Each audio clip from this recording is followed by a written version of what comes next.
voice can break the dark. A single spark ignites the heart. But if we turn when justice calls, the chains we forge will bind us all. When truth is silence, when lies take hold, the cost is freedom, the soul grows cold. No one stands tall while another must fall. Freedom for one depends on freedom for all. We're mavericks of freedom, rebels in the fight, defending every voice, defending every right. For the moment we falter, the moment we stall, we lose our own freedom when we let others fall. You can't stand free while others kneel.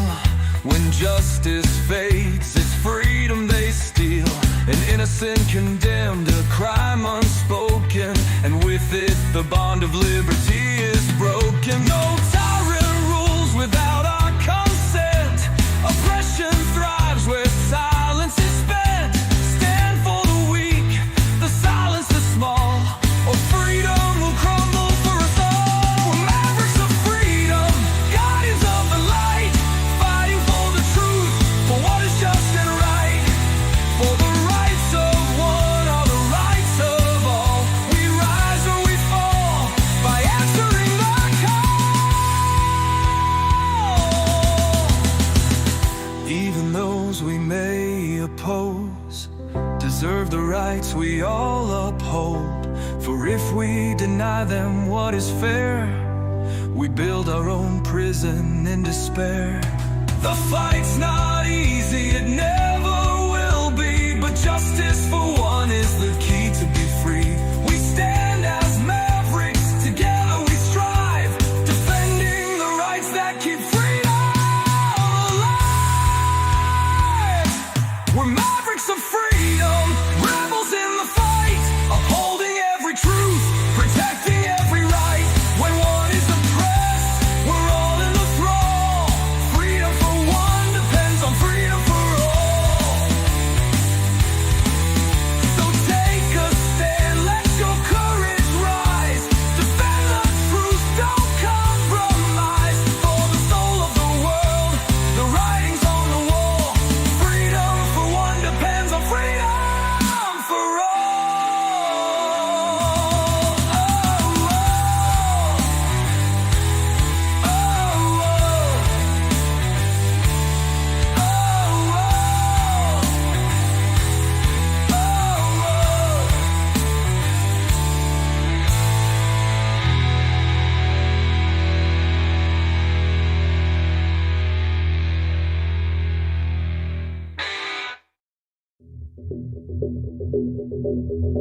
Greetings, Mavericks and new viewers.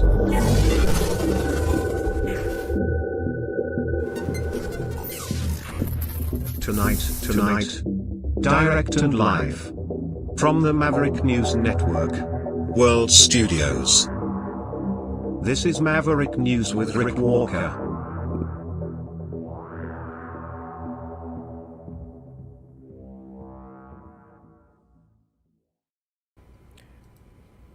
Welcome back, Mavericks and new viewers. Great to have everybody here. Special broadcast tonight. We have an all-star political panel waiting in the wings to come in and talk about all things politics, and no doubt there will be some attention paid to the election in Germany. Yes, it is Sunday, February 23rd, 2025, and the votes are being counted in Germany in a snap election that could change the course of Europe's biggest economy. And we are following this, and it looks like the conservatives have taken power there, but we're also seeing that the AfD party, characterized by many as being far right, has doubled their support in an unprecedented fashion. And many will no doubt be looking at Elon Musk and X and wondering how much influence he had on all of that today. So we'll get into that discussion and a whole lot more, especially freedom-focused issues and issues of, well, the same kind of issues we're hearing about in our opening song tonight Freedom for one depends on freedom for all. The Enlightenment, individual rights and freedoms, the philosophy of people like John Locke, and more. We'll be back with our all-star panel right after this. You know, someone very profoundly once said many years ago that if fascism ever comes to America, it'll come in the name of liberalism.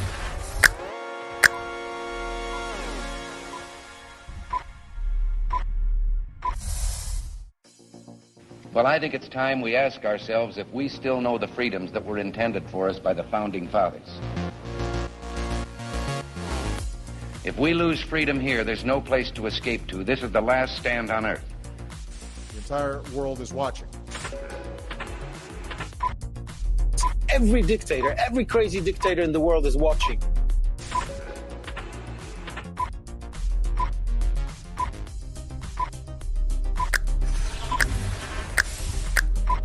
The world is watching. On TV, the entire world is watching. On social media. But the entire world is watching, and yes, they are seeing what we have apparently bravely been willing to say that others are thinking. Stand for freedom. Literally stand for freedom. Let's get this done. The entire world is watching. We're at war with the most dangerous enemy that has ever faced mankind in his long climb from the swamp to the stars. Maverick News. Maverick News. Maverick News. Let me have more control of my own destiny. The world is watching.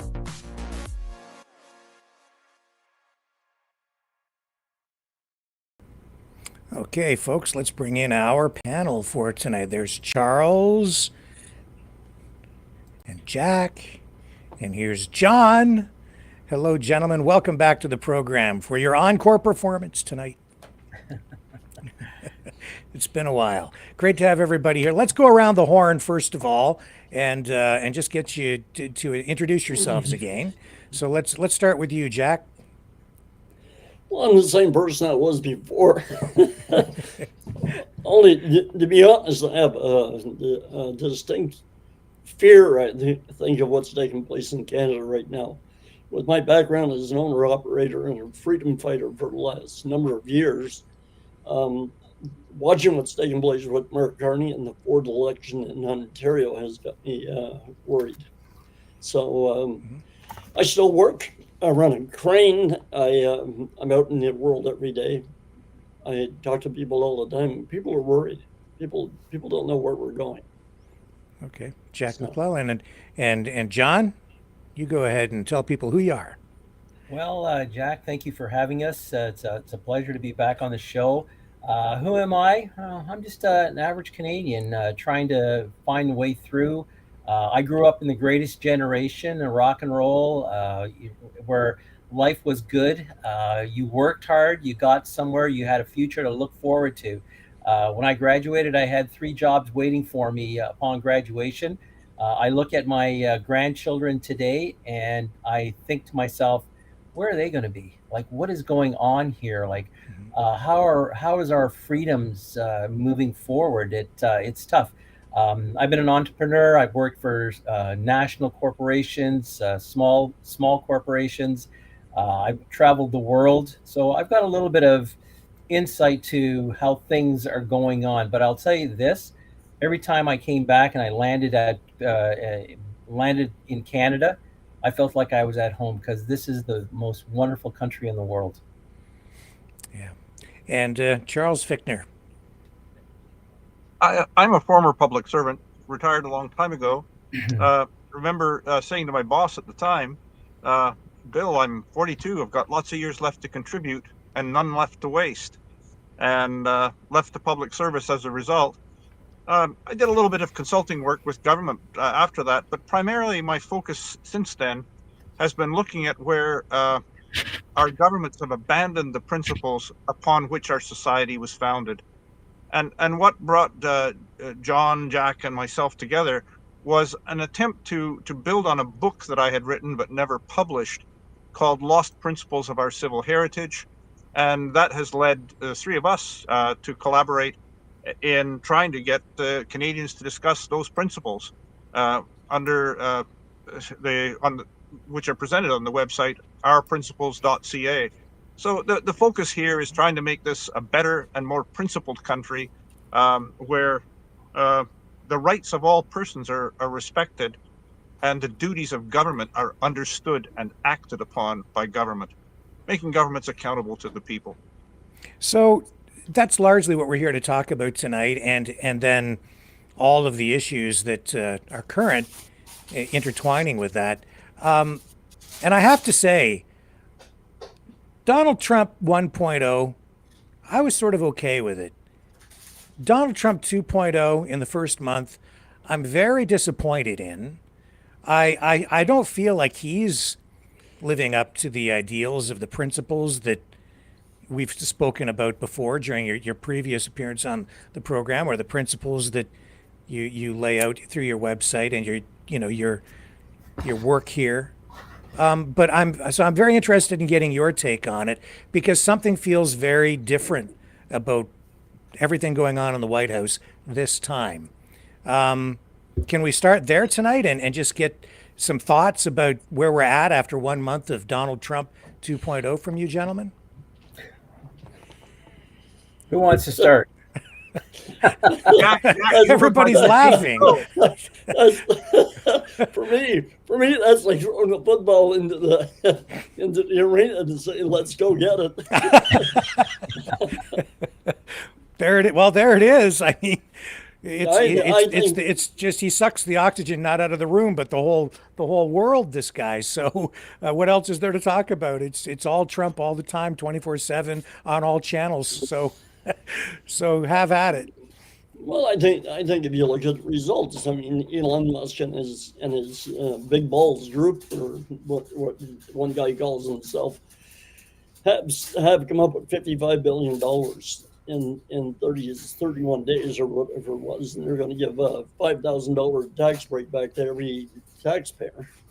You know, they're cleaning out. And I worked in the government. I worked in the municipality. I left because of the unbelievable waste of money I saw. I couldn't handle it, and the waste of time. I think he has done magnificent. They're cleaning out the legacy media. They're showing them for who they really were. And like talking about going to Fort Knox and doing a video and looking to see if the 4,580 pounds of gold are actually in there and stuff like that. And the JFK, exposing the files on the JFK, Martin Luther King, Robert F. Kennedy, 9/11, all these things, and being transparent. I think it's fantastic. Here's my point there. What would happen if we were to be that way here in Canada?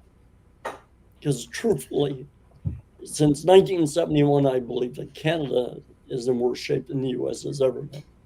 The deep state operates in this country beyond measure, and you saw it with the protests in Ottawa.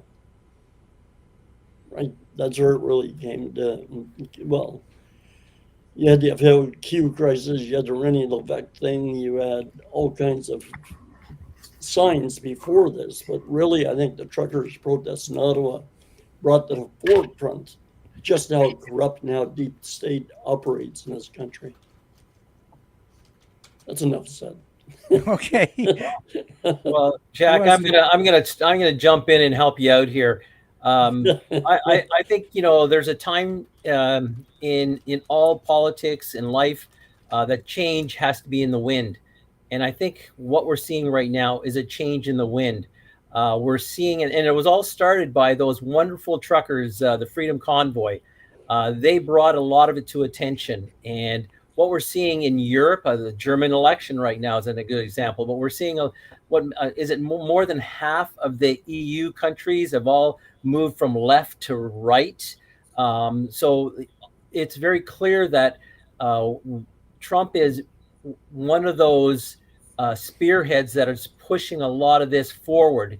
He may be at one far extreme, but others are watching and are saying, hey, that's the right path to go in order to make us who we need to be. And that's where our principles come into play.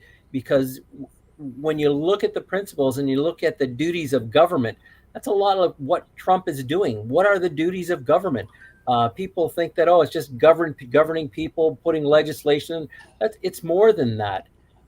We have to ensure that people understand what the role of government is. And Trump, he understands it. And I tell you, the only thing I criticize about Trump is that who he has around him in his inner circle. When he first started, he had that one fella, not Brandon, Steve Bannon. Bannon, thank you. He had him, and after a while, Trump did the same old, you're fired. And how long is Musk going to be there? He's got an important role, Musk. So he just, I think, what was it, yesterday? He demoted or retired a 4-star general. He's definitely going after that whole DEI woke thing within the military. Myself, I give Trump credit. I don't know how much he can continue going down this road without Americans saying, hey, you've gone too far. So, and I think that's what's going to be happening down the road. What do you think, Charles? I break Trump's actions into two parts. I look at what he's doing domestically, and I note what he's doing as the leader of the world. And I think on the domestic front, John, you mentioned DEI, ESG. I think what has happened in most Western countries is that we have lost the principles of classical liberalism a long time ago. And what has happened in the last 10 years with the World Economic Forum, DEI, ESG taking over and dominating, and massive government expenditure and debt, it had to be addressed. The U.S. debt per capita is about 3 times as bad as the debt in Canada. I think it's something like 30 trillion. And the U.S. has a bit of between 35 and 37 trillion, actually. Oh, okay. So you're on. Thank you, Rick. Yeah. So when you look at that debt, it's unmanageable long term. You really have to have a productive part of the economy. We in Canada are about 1.4 trillion federally. Provincially in Ontario, it's probably 700 billion. A lot of it was tucked off into hydro by McGuinty and Wynne. And we, more than the U.S., have devastated the wealth generating part of the economy. Trump has made it clear right from the get-go, make America great again, rebuild the American economy, get the productive part of GDP that generates wealth going again. And that's really important to do. And I think you have to remove a lot of this woke DEI, ESG, World Economic Forum control by the UN and these international organizations. It has to be returned to the people. That's what government's all about. And the principles say persons have rights, governments have duties, our document. And that's what history tells us. Internationally, I think there's something very different about Trump. And this is actually, he's a negotiator. He plays a hard negotiating game. So the question is, he's caused a lot of upset all across Europe. He's caused massive upset here in Canada by his statements. And the question I guess I would ask is, are those attempts to push us to get back on track, to start developing real wealth in the country? Or are they part of an autocratic, strongman structured world where there are bullies in America, bullies in China, and bullies in Russia and Iran who are dictating what people must do and again, attacking the fundamental rights of individuals? And certainly his claims about Ukraine having started the war, his attacks on Ukraine, about the attempt to extort 500 billion worth of the rare earth minerals from Ukraine. Are these negotiating tactics to force Europe to come to the table and really start to support Europe's defense? Or is it just another authoritarian? These are very troubling things. And if I can make an observation from a Canadian perspective, what has happened is political parties, and particularly the Liberals and the NDP, have really started to pick on Trump and to try to unite Canadians around what I would call fear and hatred of Trump. So if unity is brought in our country through fear and hatred, that's the tool of the authoritarian. The authoritarian has the ability to say, you should fear this, you should hate that. And if you unite around fear and hatred, that's what led to Hitler. That's what's behind what's been happening with Hamas. It's fear and hatred of Israel, of Jews, etc. So I think a constructive way forward has to return to a more principled approach that looks at the rights of people and that governments are there to serve, and those rights have to be protected, and to avoid the strongman approach. Now, I can't read Trump. Is he a negotiator here, and he's negotiating hard and trying to push countries to change, to shift away from the DEI, ESG, woke, etc.? Or is he one of these absolute authoritarians who will deny people's rights in order to impose his agenda? I don't know. But I think we're at a transition point, and I do think what I fear in this from the Canadian perspective is that Canadians will go to a hockey game and cheer the beating up of American players. They'll boo some young child singing the American national anthem. This is not the Canada that is based on principles of real and equal justice, on mutual respect. Enough said for an introductory comment. Let's go back to 1971, 72. So, see, I understand what Trump is saying. The reason he put the tariffs on is because Canada has no control whatsoever on its border. In 1971 and 72, there's things called pokes. You know what a poke is? A poke is something that they collect from carnivals and circuses. Mostly carnivals because they have rides. And rides like the scrambler and the zipper and different rides pull wallets out of people's pockets. And in those wallets are identifications. And back in 71, 72, they used to pay $300, $400 for a good wallet with a decent identification in it. And I discovered that where those IDs were going, they were going to Montreal. And what they were doing is they were bringing people in from Sicily and from Italy, soldiers, if you want to call them this, who had no fingerprint history in North America. And they were bringing them in and they were shipping them down to New York using these IDs. And they've been doing it. And the Outlaw Motorcycle Gang, I dealt with them in Florida when I lived in Florida. You know, they were shipping all the strippers up the eastern seaboard from Florida up into Montreal, back and forth. They had the contractors for all that. And that was in the 70s.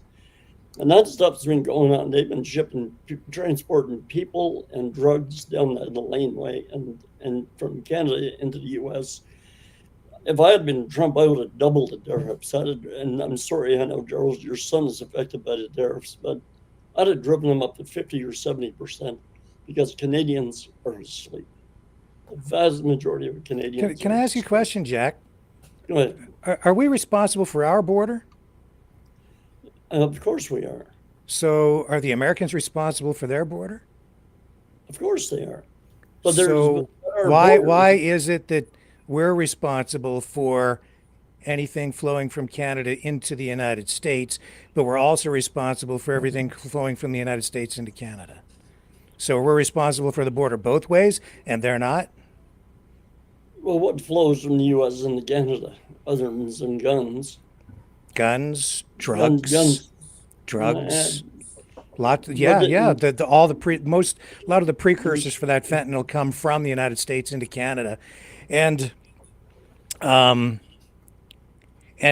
little of it actually flows back into the United States. As I've researched it, the fentanyl that's produced in Canada is the like 99.9% of it, or over 99%, goes to mostly Europe, places like New Zealand.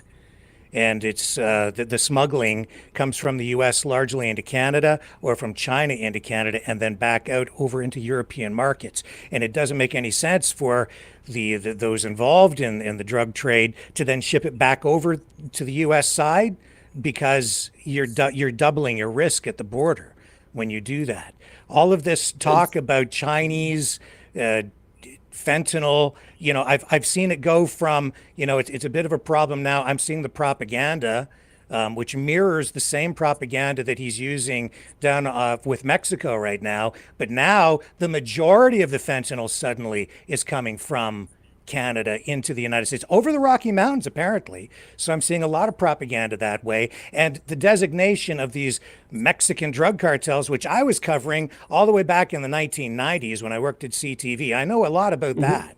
Okay. But it's not the way it's being characterized by Mr. Trump and his administration in Canada at all.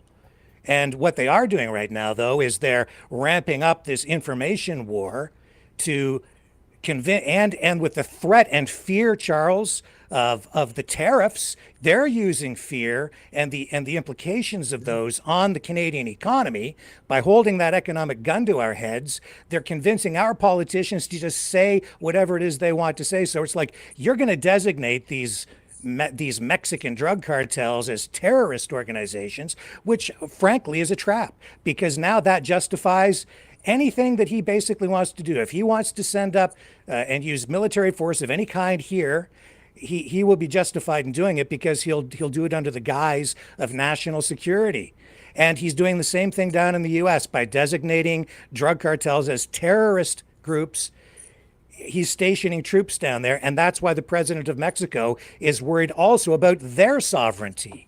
And that's because now he has justification, manufactured justification, to use even military force in a sovereign country on his southern border. It's very troubling to me. And not only that, Tom Homan comes out yesterday and he's expanding all of that rhetoric to say that now they're targeting 43 countries using this same rhetoric. So now they're looking at 43 countries where they're not going to recognize the sovereignty of those nations, and they now have justification under the guise of national security and a terrorist threat to do basically anything they want, up to and including bombing people. So I'm sorry, I've got a bit of an issue with this, and I recognize propaganda and political rhetoric when I hear it. So, if you really want to talk about the drug issue, then we can work on that collaboratively. But this should not be a national sovereignty issue, and nor should it be all, the onus should not be entirely on Canada to secure the Canada-U.S. border. If Mr. Trump is worried about his border, then let him secure the U.S. border. Can I, Jack, I'm sorry to push in, but let me make an observation. Well, I'm not really, but I'm going to do it anyway. I said I don't know what Trump's after, but let me try to write a couple of scenarios here. Yeah. In his first term, he went to Europe and he said, look, we, United States, cannot keep funding the defense of Europe. None of you are meeting your NATO commitments. You have to kick in and get going. And Merkel laughed at him, and so did all the other European leaders, and all the media laughed at him. And nobody did really anything to increase their defense spending. In his time now, let me set aside the border. Actually, they did increase their spending, but not to the level they want. But anyway, you're right. It wasn't huge. So you look at what's happened, and the U.S. is losing its position economically. It's losing its position militarily, and it's losing it to China. So if Steve Bannon made an interesting comment in an interview he had with Brian Lilly recently, in which he said, "Look, and these are my words, so don't blame Bannon for all of them, but so it's my poor elaboration on his comments. The West is under attack, and it is under attack by China, and it's under attack by Russia, and Iran, North Korea, and the American dollar is under attack by BRICS, which is trying to replace the American dollar as the world reserve currency, and that makes a huge problem for the United States when you look at its massive debt, because if the U.S. the U.S. has only been able to run up that debt because it's the world reserve currency. It gets away with having that debt.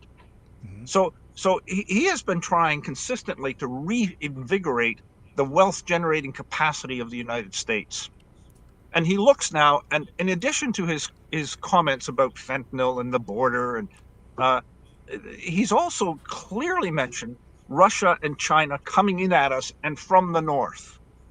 And Bannon's comment effectively says, look, Trump has basically decided that Europe is written off. It can't defend itself. It won't defend itself. And the U.S. can't afford to keep doing it. So we'll do whatever we can to push the Europe to do that. But defense of the United States is more easily done if it's continental. So therefore, we need, the United States needs, protection from China interference in the use of the Panama Canal. So I'm going to force the Panama Canal back to the U.S. or get Panama to get China out of the management of the canal. And that lets us have our military ships get through without issue. If I get Canada involved, then we can get the defense from the north, where China and Russia have a massive development of ships and an interest in the north, particularly with the warming and the more accessibility of the north. And Greenland is another part of our continental defense. So if I can read from Bannon's comments, he's saying Trump is defending America against the decline of Western values. He's defending America against woke DEI, which he sees pervading Europe, and certainly it's pervaded Canada. And so his push, and this is all speculation now, but it's the presumption that what he has put forward is not his agenda. His agenda is much deeper than the superficial things that he criticizes. So the question is he right that the Western values are subject to authoritarian override? And is he using the threat of the U.S. power in order to intimidate Western value-based countries to return to those values, or is he just becoming another authoritarian? I don't know what the answer to that is, but I would say if he is saying that the West has allowed itself to throw its values away, that the rights of persons are being overwhelmed by more authoritarian governments, whether it's in Canada, in France, in England, in Germany, I think he's right. That has happened.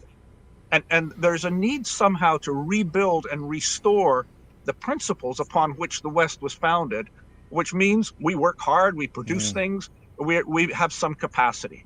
So I don't know where he is on this. What I see superficially in his actions. May I ask a question? What values was Western society, what was our society founded on? Classical liberalism, right? The Enlightenment. Absolutely. Right? But is that really where he's leading us? I would argue no. And the reason people are not recognizing this is because what we're faced with here right now, and what he is actually, what he's doing is he's taking us down the road of a new political ideology. You may be right, and there was. I'm sorry, Jack. I'm still going to push this. A head of MI6, former head of MI6, gave an interview recently, which was quite a good interview, in which he talked along these lines too. So the question really is, has the West basically lost it entirely? That those classical liberal values are gone, or can we regain them? And I would say, whether Trump is trying to destroy them by becoming another strongman, or whether he's trying to push countries to restore those values, I don't know. But what I would say is, if the West is going to survive, rather than become the subject to these countries entirely controlled by strongmen, then it's up to us to react. It's up to us to reassert those ideas and values and push back. Right. And I would, from the Canadian perspective, I would say pushing back is not to be done on the basis of fear and hatred. It's to be done on the basis of hope. And respectfully, I think you're misreading that aspect of it. And I think that's because there's been so much effort put into that through the blogosphere out there just since the 51st state rhetoric began to even make Canadians ashamed to stand up for themselves, saying that's not very Canadian to criticize Donald Trump. And there's also fear within the MAGA movement or Maple MAGA movement. You can't say anything against Trump. I know, because if every time I say one thing about Donald Trump, oh my God, the mob attacks me in the chat. And then half the people leave in a huff, and then they come back next week to see what other inflammatory thing I can say that's going to trigger them. But they're just as bad over there as they are on the far left when they when they start screaming in the streets. Are you familiar with fourth political theory? I am not. John, can I just make, okay, here's my comment. Sure. All Trump asked for was that Mexico and Canada would control their border and stop the illegal immigration and the drugs crossing. That's all he asked. But that's not really what it's about. That's all he asked. That's not what it's about at all. I think we need to discuss. But we're doing that, and we're trying to address that, and he's still pushing forward with these tariffs. I think we need to discuss Doug Ford and the snap election and Mark Carney and what's going on here in this country. Well, before we change the channel, Rick, you wanted to tell us about the fourth wave there. And then I'd like to throw my 2 cents worth in there, because I have a very different approach with Donald Trump on the tactic. But go ahead, Rick. Well, fourth political theory comes from the work of philosopher Alexander Dugin, who is known as Putin's brain. His writings are now required reading in military academies over in Russia.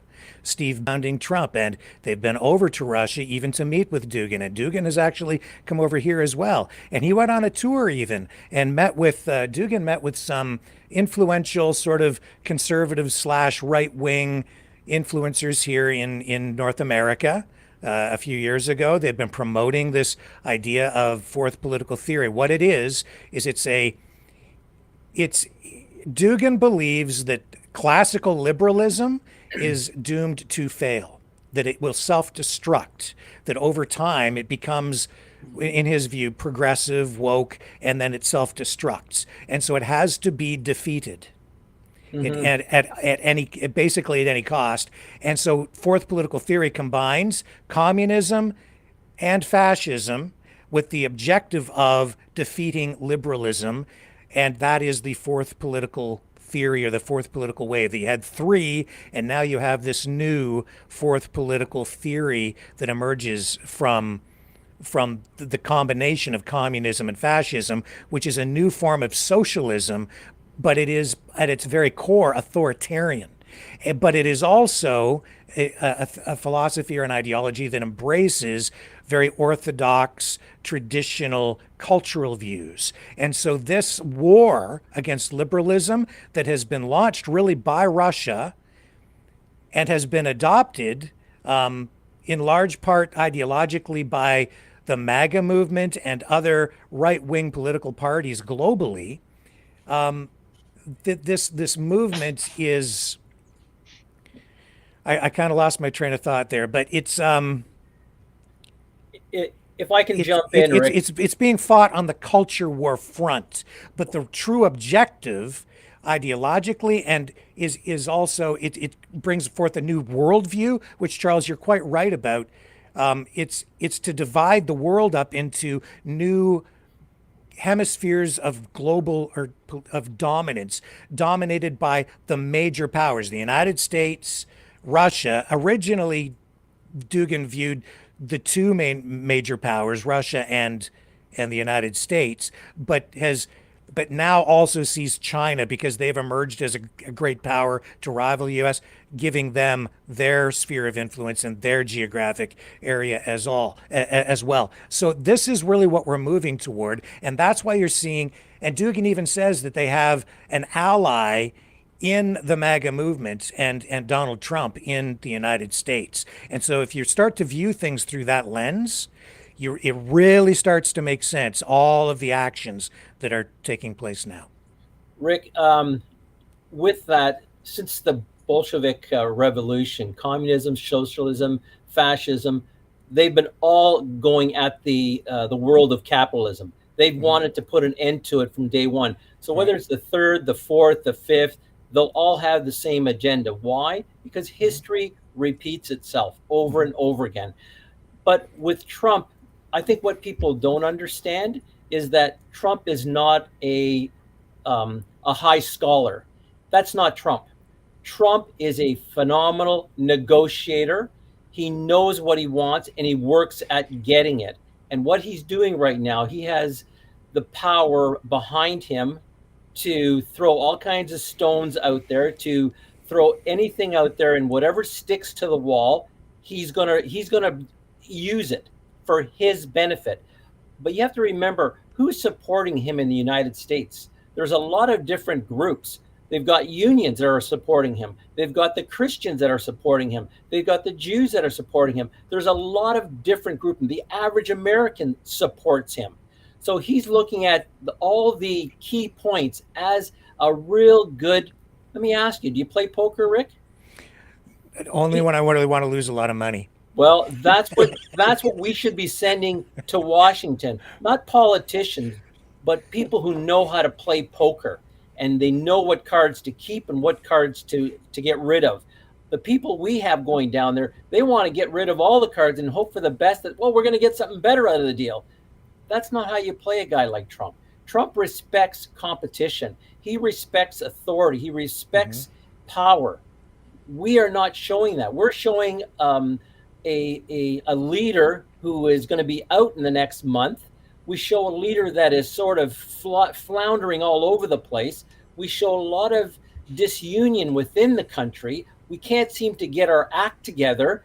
And he's looking at this, and he's got a lot of people beside him saying, look what Canada's doing. Like, they're really messed up.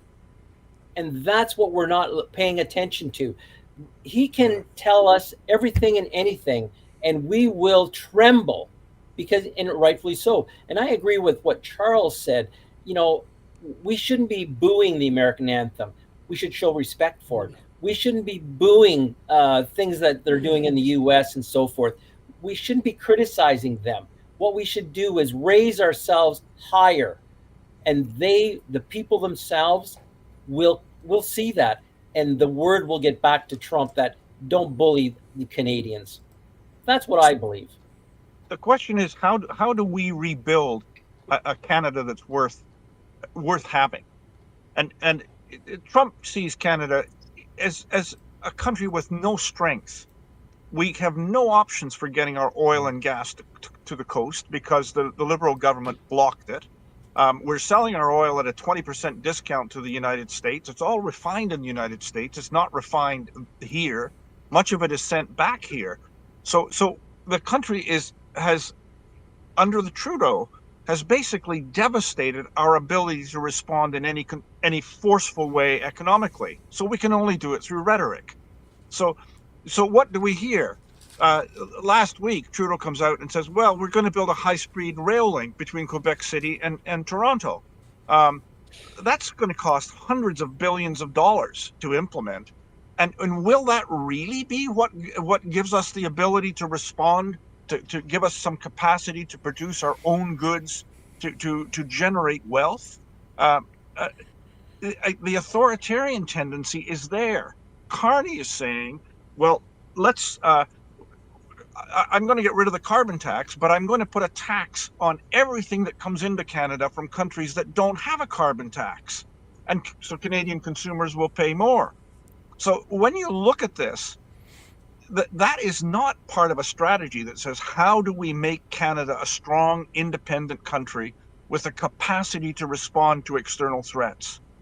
Is it going to, and whether Trump is playing this game from Dugan, and as the MI6 former head said, creating another strongman, authoritarian, or whether he's trying to, as I more generously speculated, there's a possibility to force the West to reassert its values, its principles. I'm not able to say, but certainly the superficial view is based on the actions so far and the bullying that's been going on. One would have to say it looks far more like the authoritarian approach, and we have to build our strengths here. And I think Europe has to do it too. And I don't think it's just militarily. I think we have to develop an economy that is self-sustaining and has a capacity to produce. During COVID, I may have the statistics wrong, but as I recall, there were many of our important medications that are widely used where either the medications themselves or the precursor drugs come from China. If China closes the door, we have no capacity to meet even those basic medical needs. 90% Seems like of we're our facing those same kind of threats from the United States. If the You're United States closes the door, we're in deep trouble. It's but You're right exactly now, right. and who's threatening to do that? Not China. You're exactly right. So the United our States. response, I think, has to be a much more broader approach than saying we're not going to buy bourbon. We're going to take it out of the LCBO stores. I mean, these are very naive little micro steps towards creating an environment where industry can survive. I don't know. We drink a lot of bourbon up here. Well, anyway, I've rambled on a lot here. It's like children throwing sand at each other in a sandbox. And to get back to Doug Ford and the snap election, I wouldn't shingle an outhouse at this time of year. Anybody who calls the snap election at this time of year, when you know people can't get around to talk to people, there's something he's hiding. He's got something he's hiding. And I mean, I see GFL, Green for Life, and GIF, Green Infrastructure. I watch all these people come out of nowhere. And they have every major contract in Ontario just about. They've bought so many businesses. They took over Cocoa Paving. They took over a place where we used to buy sawdust, paid $10 a bag and $50 delivery. Now it's like $11.50 a bag and $247 delivery, and you have no choice. Like, well, I go pick it up myself, but it's he seems to be playing into the hands of the contractors, right? He's getting the votes of all the unions by going into the wetlands and developing the wetlands down the green belt and all that stuff. I don't think it's good for this province. I don't think it's good for the country. Between him and Carney, what's going to happen in the next little while? I don't trust Carney. And Josiah Pierre Baliev today in a video I watched, Pierre was like, "Oh, I'll deal with Trump and I'll fight him on the tariffs." And I'm like, "You just lost my vote. I'll vote for Grant Abraham in the United Party of Canada because this fighting Trump on the tariff thing is foolish. All you want, was the border. Close the border. Close the border. No, I don't think you can do that, Jack. I don't think you can do that. I think where the real problem is, and Charles, you were bringing it up. You were saying, like, how do we get out of this mess? Well, I think if you think of what Theodore Roosevelt, Franklin Roosevelt did, he created the act to get people working during the Depression. Well, that's what we need to do. But there's only one little problem for whoever is in power the next election, and that is whoever controls the House of Commons will be passing bills to the Senate, and the Senate is pretty much, 70-80% liberal. So they're going to slow it down and nothing gets done. So where's the real problem? The problem is right here within our own government. It's not, and if we go back to the principles, what are the duties of government? It's right there in black and white. They're here to protect the people, no harm, and to work to get people working. That's what it's all about here. And once you get past that hurdle, the doors open, investment comes in, people start working, people start buying, they start doing things that we as Canadians, we are a bright bunch of people. The Canadarm, the insulin, on and on. You can go on all sorts of things. But where is it plugged up? The government. They have plugged it right up. They have put us in a position that we are failing. Look at your education system. They're dumbing kids down. They got rid of grade 13. Wow, that's great. They want to put every kid in university and pay their tuition for free. Wrong. We need carpenters. We need electricians. We need teachers. We need other people, accountants. But we've got to give them incentives.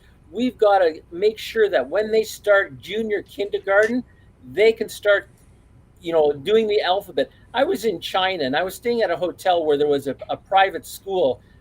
They started from little gaffers, all in their little uniforms. And this is like at 7 o'clock in the morning. The teacher comes out, blows the whistle. They all stop playing. They get in their single rows and lines, and they are listening to what the teacher says, like little soldiers. We've got to get out of that, because that's what we're becoming. We're listening to what other people are telling us instead of being innovative, creative. That's what Canadians are. We don't think in the box. We think outside the box.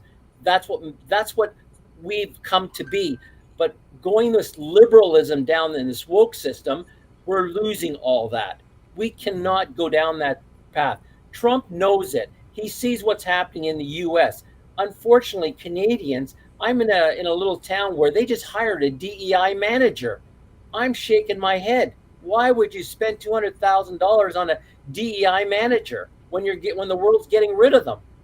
But that's where everything seems to be moving here in Canada, because we don't have a Trump. We don't have someone who's strong at the realm to be able to move things. We don't have that.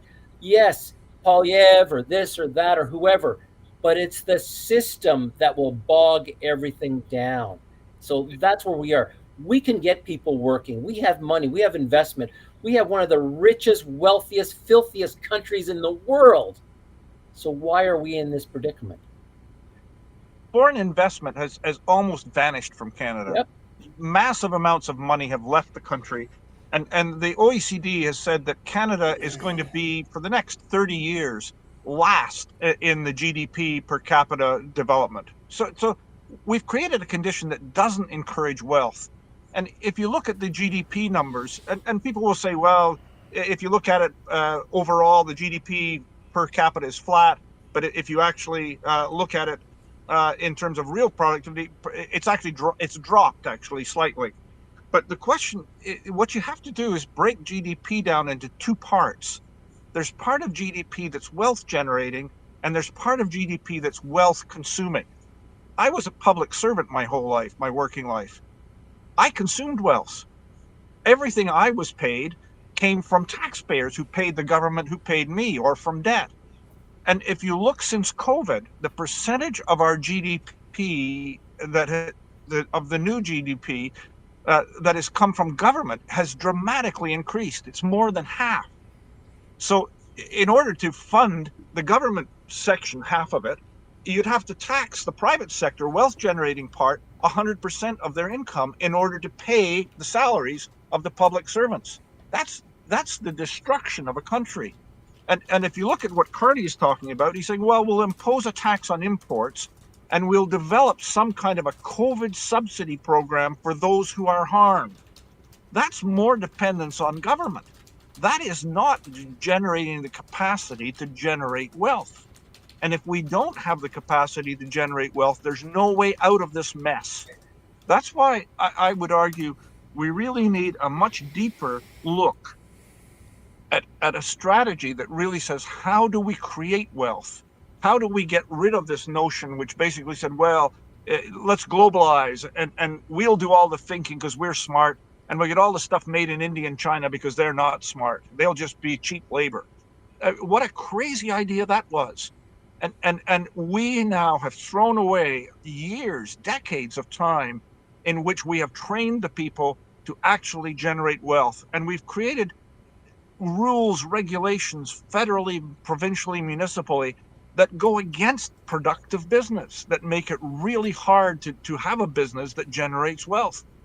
And I happen to know something of some of those who are would be directly affected by tariffs because they sell things to the United States, and who would be really hammered by tariffs on imports from the United States because that's the only place they can buy the raw goods that they use to make their final product. We need a more comprehensive strategy that builds on what you were saying, John, which is how do we move forward to capture the strengths and capabilities of Canadians? How do we reinvigorate those capacities? How do we allow them to generate wealth? And I'm not decided on where Trump stands in this with respect to the international side. Domestically, I think what he's doing is great. I think we need to do a similar cleanup here in Canada. But on the foreign front, he may well be moving towards that authoritarian, dictatorial, three-polar strongman, with Russia really having been pushed under China, and it's all being directed by China. So that if that's the kind of world we're going to live in, the values of classical liberalism, of freedom, of real and equal justice, the principles that every person matters, will be pushed aside. And I think it is only by reasserting those principles, having people understand the risk of losing them, that we will unite behind a political structure, a government structure that serves the needs and rights of Canadians. But it needs a massive shift, and I certainly do not see it in the kind of strategy that's saying, let's just hate America, let's put tariffs, let's create a new COVID-type subsidy program, let's make people more dependent on government based on hatred. We need to have the vision, which is not a hating vision, that maybe one dislikes, maybe one disagrees, maybe one fights forcefully against. But we need a vision that really says, here is how we regain our ability to govern ourselves. And that I don't see forcefully coming forward from certainly not the Liberals and certainly not the NDP. And I don't know about Pierre Poilievre. There is no real other choice federally at the moment. I think, Charles, you're on the right track, and I agree with some of your things. But I think one of the first things that we have to put in place here is that the press and freedom of speech, where the principles are, you cannot have government giving money to the press. Sorry, Rick, hopefully you're not getting any of this money, but you can't have that because you're blocking freedom of speech when that happens. And when that happens, you don't have the focus on where the problems are. These reporters that used to be in the editorials, like back in the old days, I think the Ottawa Citizen and the Edmonton Sun and all these old papers and that sort of lost their way. They were great reporting. The editorials were fantastic. And they made you realize where the problems were because they weren't government sponsored. They may have been somewhat, but nothing like what it is today. When you get the CBC getting over $1.5 billion and all these other companies making money, we have to get, that's the first thing out so that the information coming to people is not fake news. It's real news. And that's one of the main areas I believe we have to go. Jack? Well, you cut me off before I was done saying that we have to close the border to illegal movement, both directions, and drugs in both directions. And a border officer lost his life a week and a half ago or so. They just buried him today. He's a Minnesota 44-year-old officer who was shot to death in a gunfight between him and a couple of, there was a couple of border agents, but the two guys that they got in the gunfight with and killed one of them had a carload of guns and ammunition, and they belonged to some crazy organization that is like a terrorist group in the United States that were bringing things into Canada. So the border has to be controlled going in both directions using common sense. Now, I want to mention Kalen Georgescu. He was in an interview the other day. I watched it. He ran for the leadership. He was in the election in Romania, right? And they got 6% the first time, but the second time he got 70%. They canceled the elections. They just canceled the elections. And now the police are looking for him. The interview he did it in a home that had just been raided a couple hours earlier by the police. But he said when he does get leadership, and he really believes he will, when he takes leadership, his very first act in the first moment is going to be outlaw George Soros and the Soros Foundation. And he talked about the NGOs and the amount of money that was pouring and still is pouring into Romania to control the country. And we're in the same boat here. Yeah, you asked Maggie Braun about the NGOs across this country. I dealt with them in Georgetown, didn't realize what I was dealing with when I was fighting with them over a piece of property we had, and only discovered that the people that were making the decisions, the planners, were controlled by the NGOs, lived like 75, 80, 90 miles away from where we were. Like, that's what's going on in Canada now, is the NGOs are controlling, and they own all the planners, and the planners don't even live in the areas they're supposed to be making decisions about. So, you know, we've got to get a grip on what's going on, and the only way to do it is get the principles like out to every family, on every dinner table, in every school. Charles, I sent you the ideas that Grok 3 had, right? Yeah. Mm-hmm. They were good. You know, we had hashtags, Dylan talking to Rick. We've got to get these principles out. I think these principles will be the foundation to stop the madness, and will be an example to the rest of the world, rather than going to be the dumping grounds for all the feminists like Trudeau, and the dumping ground for the madness that these people want to do. The Soros and the Gates and Klaus Schwab, and like we are going to be a dumping ground for all their ideology. Jack, you're absolutely right with the NGOs, but what happens when you have a major influencer like Carl Schwab, who said we have what's the word I'm thinking of? Infiltrated the Canadian government. Half the government is on his side. He's looking after it, and Trudeau is right there. And not the RCMP, not the Canadian CSIS, not the OPP, not the Ottawa Police, not one of those agencies investigated. What is this guy saying? Think about it. Someone saying that half of your cabinet has been infiltrated. Not one of them. There's your problem right there. The newspapers, the media should have got that news out and should have made a difference in making people wake up. We have a problem here. The Chinese interference in our elections, the 150 Chinese police stations. We're letting this all happen. But our government is not taking action. There's your problem. It comes right back to the principles, the duties of government. We are allowed government, and like Charles said. Do you want the answer? Professor Bruce Party. I'm open to it. You know that, Jeff. Professor Bruce Party gave the answer. He said, until you have critical mass, which is just numbers, until you have critical mass, nothing is going to change. Nothing.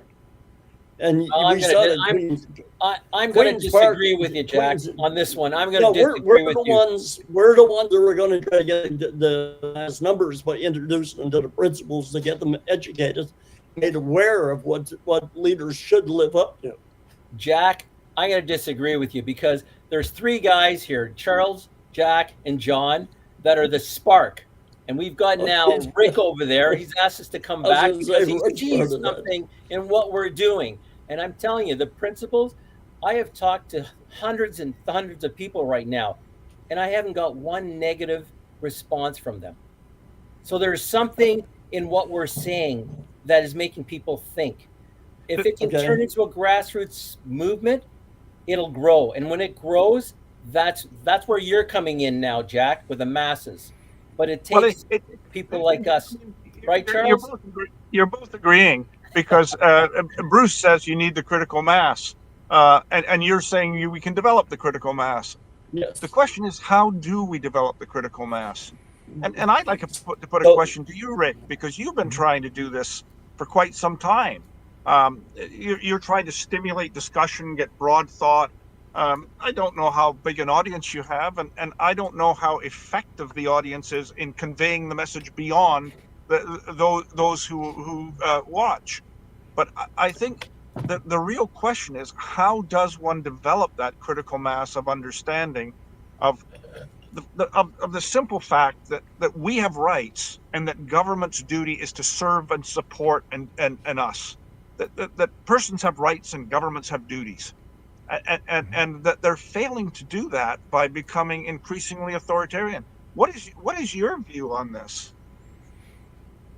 What exactly is what's my view Well, on whether we can how promote does this? one get the broad engagement, the critical mass of Canadians to really understand the deep issues and cause the change in government? Well, to look at the principles, let me say, and discuss and debate and refine and fully understand and act on the principles, and to get governments then to change, including the bureaucrats. I was one, and I know that bureaucrats can be very powerful in dictating to governments what they do and influencing. How does one restore the control to the people of our governments according to principles? What is your experience in that?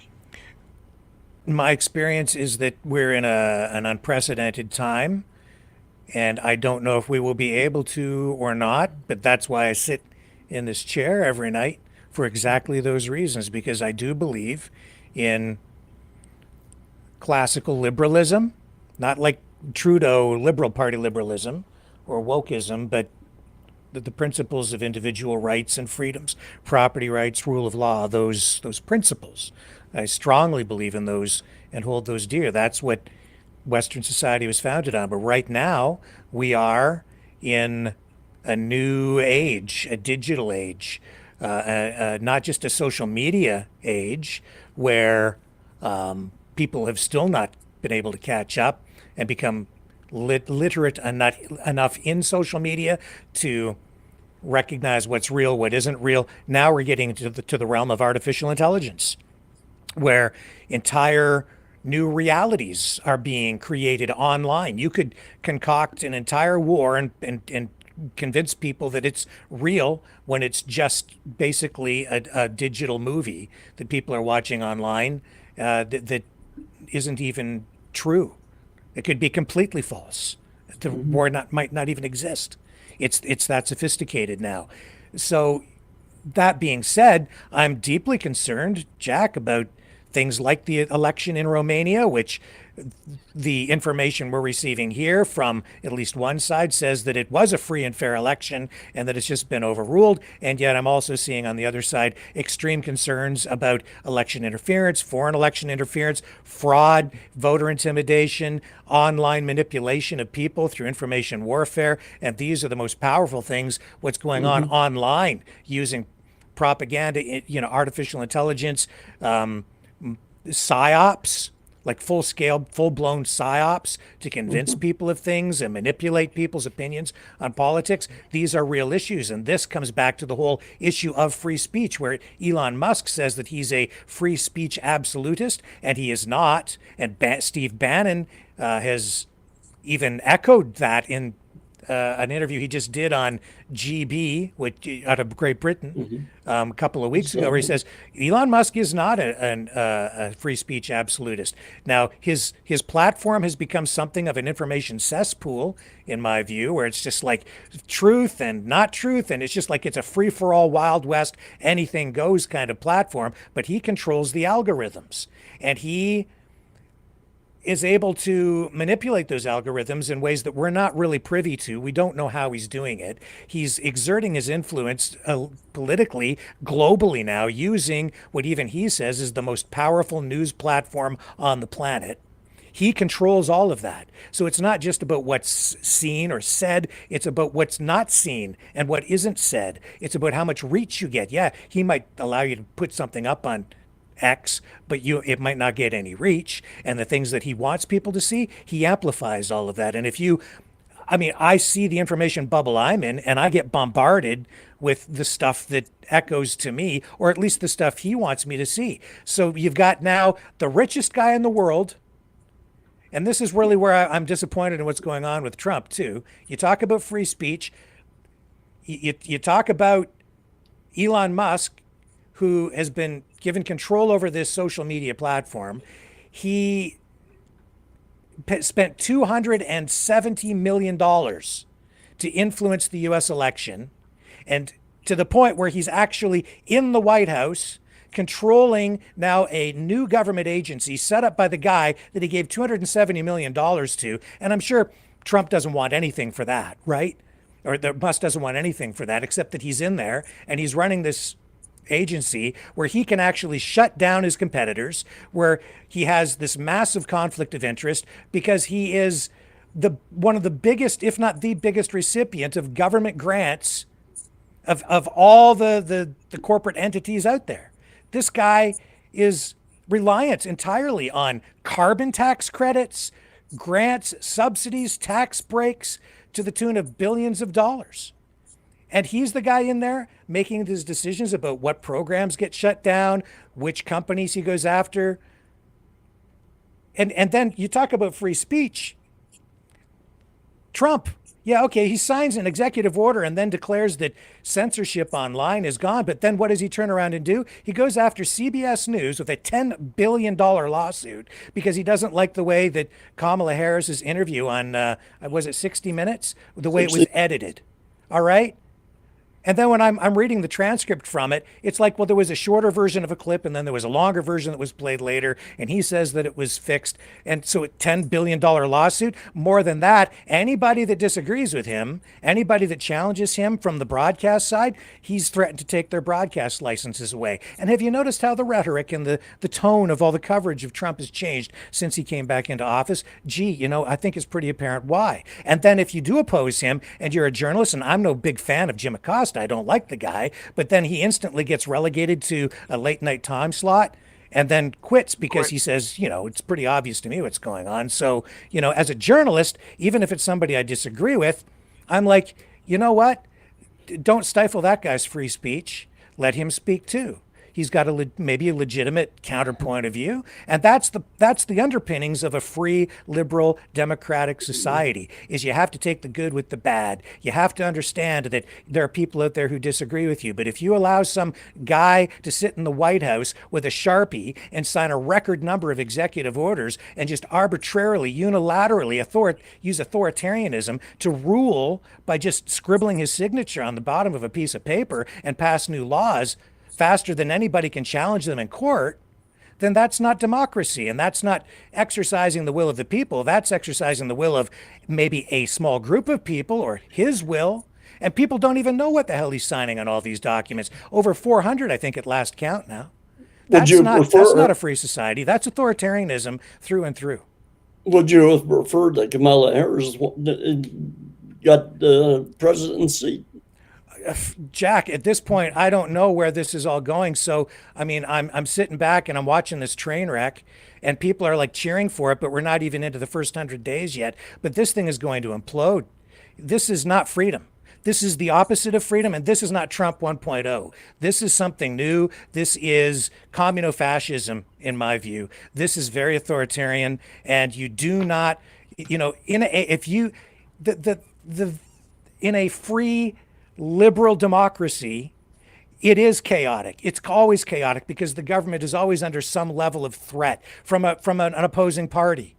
There's always chaos within the system. When people are out protesting in the streets, it's disruptive, and that's the sound of freedom right there on the streets when people are out there protesting. But when you're trying to stifle that and shut that down, and maybe it's not readily apparent, or just maybe it's not banning people on Facebook anymore, but he's exercising a different kind of censorship. He's exercising it through fear of losing your broadcast license, fear of losing your right to publish, because they're even going after books now. They're banning books. Like Julianne Moore's book came out this week. Freckle-Faced Strawberry, a kid's book. What's the book about? It's about a little girl who is embarrassed by her freckles and has to learn how to come to terms with that and realize that she's different like everybody else. And as I've said to all the people here in our Maverick family, I've said many times, we are the island of misfit toys. We're the unacceptable fringe. We're all the way over here. We've been getting beaten up during the pandemic, right? These authoritarian thugs, they don't like us. We don't like lockdowns. We don't want to be mandated. We want our freedom. Well, so does Freckle-Faced Strawberry. But Donald Trump is like, screw that, DEI, and he snatches up this book. And why? It doesn't make sense to me. So you're banning a book. What's next? Book burnings? I mean, this is where the things go too far the other way. I understand that we don't want This is where Trudeau went wrong. This is where the Liberals have gone wrong. They took tolerance, which was the underpinning of a free society that was so Canadian. I live and let live. My neighbor can do whatever he wants. You practice your religion, I'll practice mine, or maybe I don't practice any at all. We're all free to do that in a free society, and our rights come from a higher place, whatever that God might be, but we're free to do that. But as soon as as Justin Trudeau said in a speech in London after that horrific act of violence where that Muslim family was run down, he took to the stage in London, Ontario, my hometown, and said, we have to go beyond tolerance. We have to move beyond tolerance. No, that's the mistake of the Liberals in our society today, is that as soon as you move beyond tolerance, that's intolerance. That becomes authoritarianism. That becomes enforced tolerance, which isn't tolerance at all. That's the opposite. And you're getting the same kind of thing on the other side now, where it's like, well, there's no censorship, but if you say one wrong thing about me, I'll use the office of the president and a lawsuit to sue you for $10 billion. I'll take your broadcast license away. It's a different kind of censorship. It's censorship through fear. And there's this insidious overlay and intertwining of fear through all the systems now, where people are afraid to say anything and speak out against Trump, because if you oppose him politically, you can't have a job as a parking meter reader. Because he's coming after every government department, and they're purging DEI from every aspect of the government. This is not just some sort of a change of the guard in a liberal democracy. This is like a coup. That's the way they're treating it. And Elon Musk has led the charge by buying Twitter and helping Donald Trump get elected, because make no mistake, the election was rigged in that way in the United States. He put his thumb on the scale by buying that social media platform with an amount of money that doesn't even, faze him, because he's the richest guy in the world. He's not. And so he's using his social media platform, literally paying people like $1 million at one point. If you vote for Donald Trump, here's a contest and I'll pay you $1 million. There's no freaking way that can be legal, but he gets away with it. And then everybody is like, yay, freedom. This isn't freedom, guys. This is not democracy. That was not a free and fair election that we just went through. And there's Trump saying, oh yeah, now we're the other side rigged the election. He rigged the damn election. The other side's trying to rig the damn election. Everybody's rigging everything. So how do we get to a place where we're in freedom? I don't know, man, because what I'm watching right now is like people have to learn and become media literate to try to sift through the crap from the real stuff. You don't know what's real online anymore. When I'm trying to figure out what's being fed to me on social media with regard to wars, I don't know if it's real footage, recycled footage, manufactured footage. I question everything. I don't know what's even real anymore. And so was it a real election? I don't know, man. You tell me. How do we get to You've been on a roll here for a while now. Yeah, you're really good. You're going there, Rick. Tell us how you really feel. I want to watch the rerun of that one. I have a question for you. Yeah. Just a sec before you do that. Why do they call Elon Musk the richest man in the world? There's Saudi princes who have more money in their pocket. Oh, that could well be. Maybe I'm using that. Maybe I if he's not the richest, then I take it back. But he's really rich. He's richer than me. I have a question. I'd love to hear your opinion on that, but I'll let Charles go before you answer that. And that is this. When Doug Ford called a snap election, why didn't anybody rise up and challenge this? He's got, what do you have, 14 months left on his mandate? And he called it snap election, like in the middle of winter. Who the hell's going to go door to door in the middle of winter? Why does that bother you? Because he's corrupt. Because I was one of his delegates in 2018, and I wouldn't trust him as far as I can throw him, and you know how far that would be. Do you want a federal election?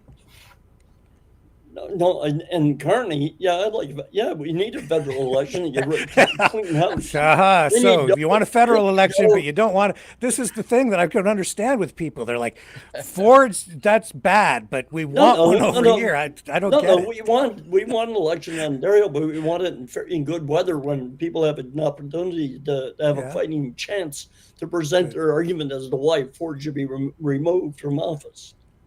But federally, I think there is a difference in that there was a clear intent of the opposite of members of Parliament to vote non-confidence, and Trudeau used proroguing in a really sneaky way, and I certainly hope that court case that's now before the federal court finds, as Britain did after the fact on Boris Johnson, that he improperly had Parliament prorogued in order to retain power.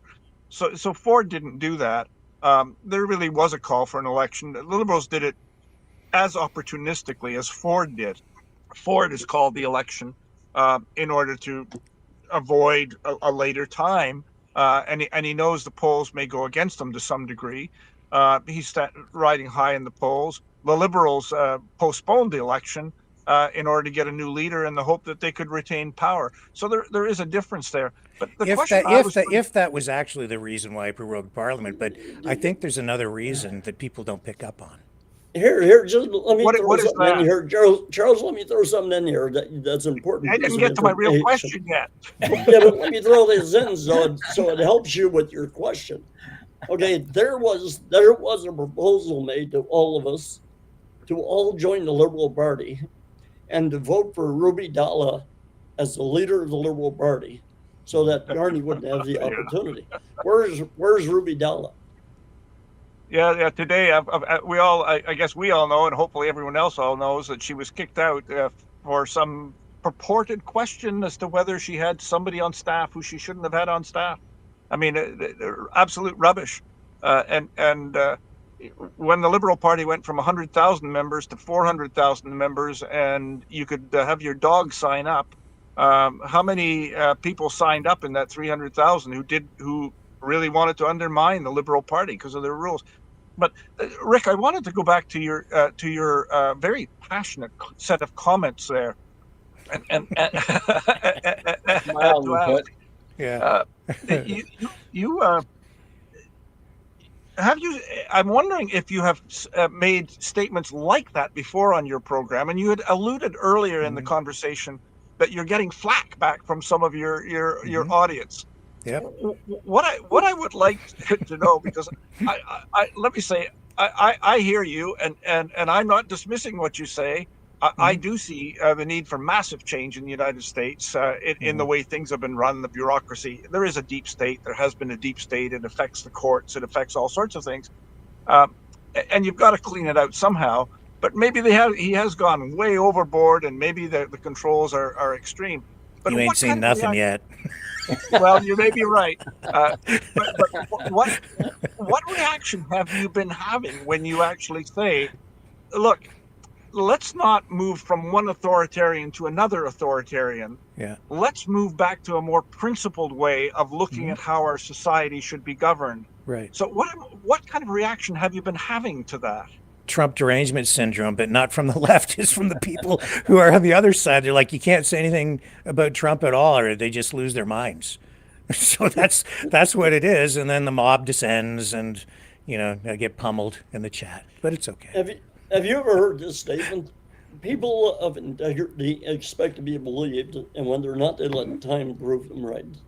And that's what you have to give what Doge is doing, what Trump is doing, what Grant Abrams is doing. We have to give them time, right? And like I was against Derek Sloan at one time, not all again. I just didn't want to join his party, and I think Derek Sloan. If you go to their website, the Ontario Party, and read their charter and read their constitution and look at their platform, it's got the principles all through it. Mm-hmm. Yeah, it's the best platform, constitution, and charter I've seen of any party. Oh, I like Grant very much. He's no, I'm talking Derek Sloan. Yeah, and Randy Hilliard joined Derek Sloan. Tom Marazzo is the party president. I'm going to jump in, and with all the parties, they're all missing one thing. There's no such thing as accountability and transparency with them, no matter which party it is. Mm-hmm. And at the end of the day, not one of those parties, not one of them, has thought of putting any sort of legislation in place to make that happen. Whether it's recall legislation, whether it's fixed terms for delegates or members of parliament, whether it's the elected Senate. None of that stuff. Is a lot of talk, not happening. And until No, that happens, we can't get, like, let's say, members of parliament out, or there's no accountability. We, the people, have lost control. Have you gone to the Ontario Party and read the Constitution and all that? You will see they have recall right in there. At all levels of being in the party, from the board members all the way down, they have recall. One of the problems we have is that we've got dominant parties and minor parties. And the minor parties come and they pull votes away from some of the dominant parties, and usually they disappear in time. Our Constitution is set up with no political parties. The basic theory is that we elect a government, and we elect representatives, our representatives who are not party members, to Parliament to control what government does. And the Parliament selects the government. And so the government, we had a referendum here in Ontario with one election, not a number of years ago, a decade or more, in which there was a proposal to have proportional representation. And that idea is totally contrary to our Constitution and to the idea of people having a representative. Because once you're a member of a party, you become a representative of the party. Now, historically, I was fairly heavily involved in discussions around the time of that proposal. And I learned that in New Zealand, they had switched from a first past the post system, which is again party-based, to a proportional representation based. And the chief electoral officer had done a survey of members of parliament prior to the proportional representation and then afterwards. And among the questions was a question of this sort: whom do you represent when you're in parliament? Do you represent your constituents or do you represent your party? And prior to the implementation of proportional representation, 70% said they represented their constituents, 30% represented the party. And after the proportional representation was put in, 70% of them said they represented their party and not their constituents. What we have effectively done here without implementing a proportional representation system is we have basically eliminated the representation of people. We elect someone from the Liberal Party or the Conservative Party or the NDP or the People's Party or the Green Party, and they immediately become locked into the party position, and they will vote for the party. Prior to the imposition of the Emergencies Act, Joel Lightbound gave a press conference in which he read a speech in French and then in English. Yeah, I think he's probably there somehow.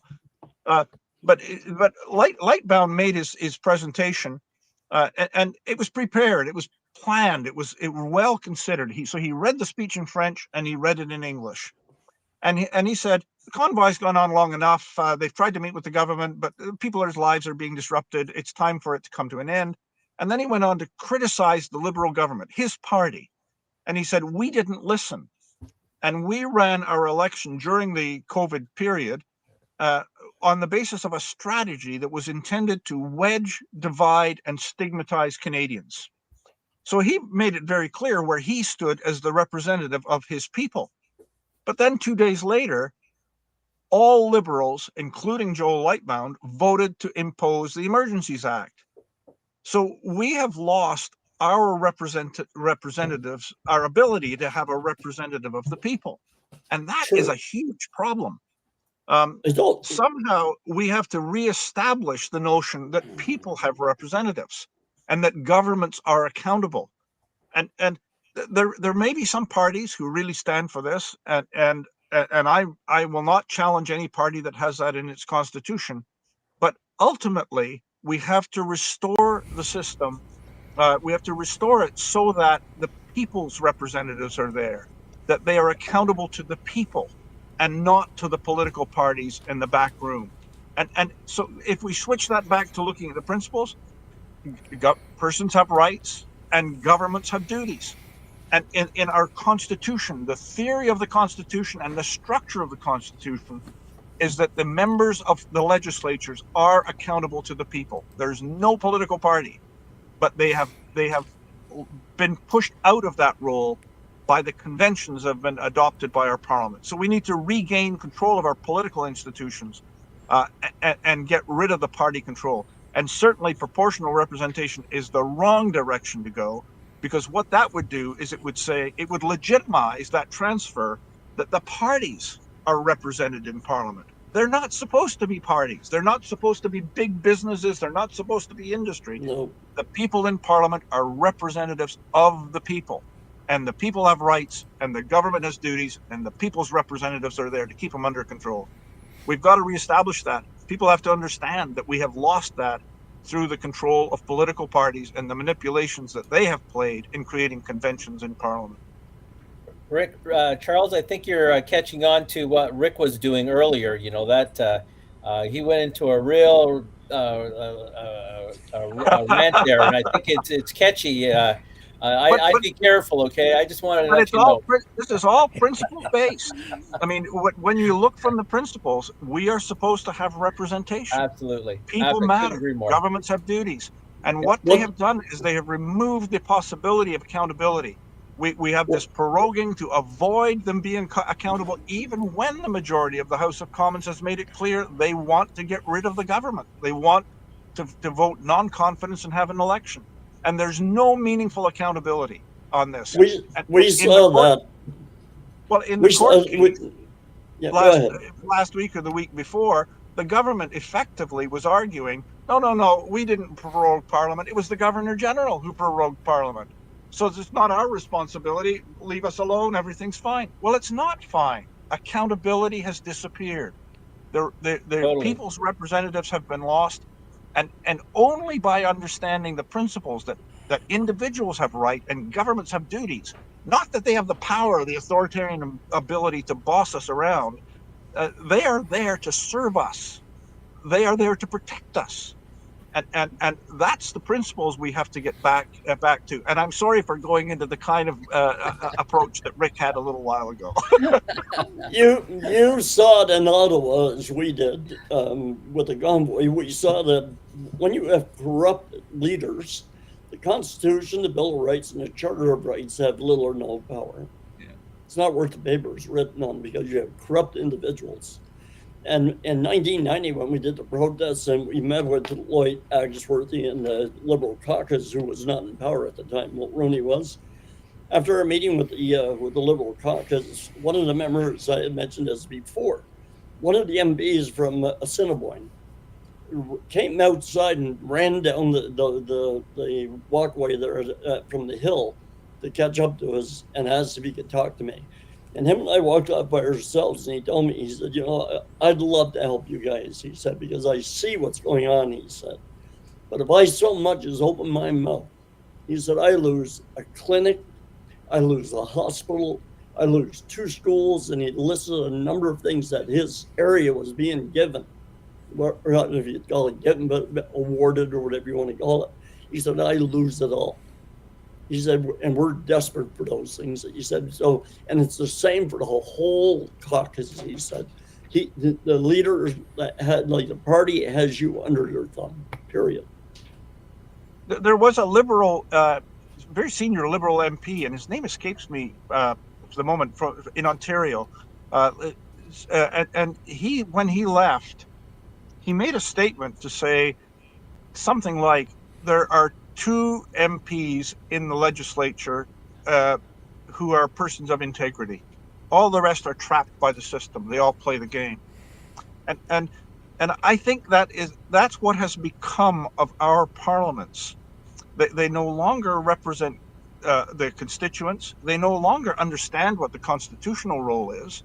They will vote to support actions like the implementation of the Emergencies Act that the courts find are contrary to the Constitution and to the law. They do it even though they personally disagree, as Joel Lightbound. Somehow, we have to regain control. And I think regaining control doesn't mean that we vote for a political party that will actually give us another COVID-type subsidy while we impose massive tariffs on everything that comes from the United States. We really need to have a better protection of our rights, to reestablish our ability to generate wealth in the country and to have some self-reliance. So can I ask a question? Do you guys want to save the country, or do you care about Canada?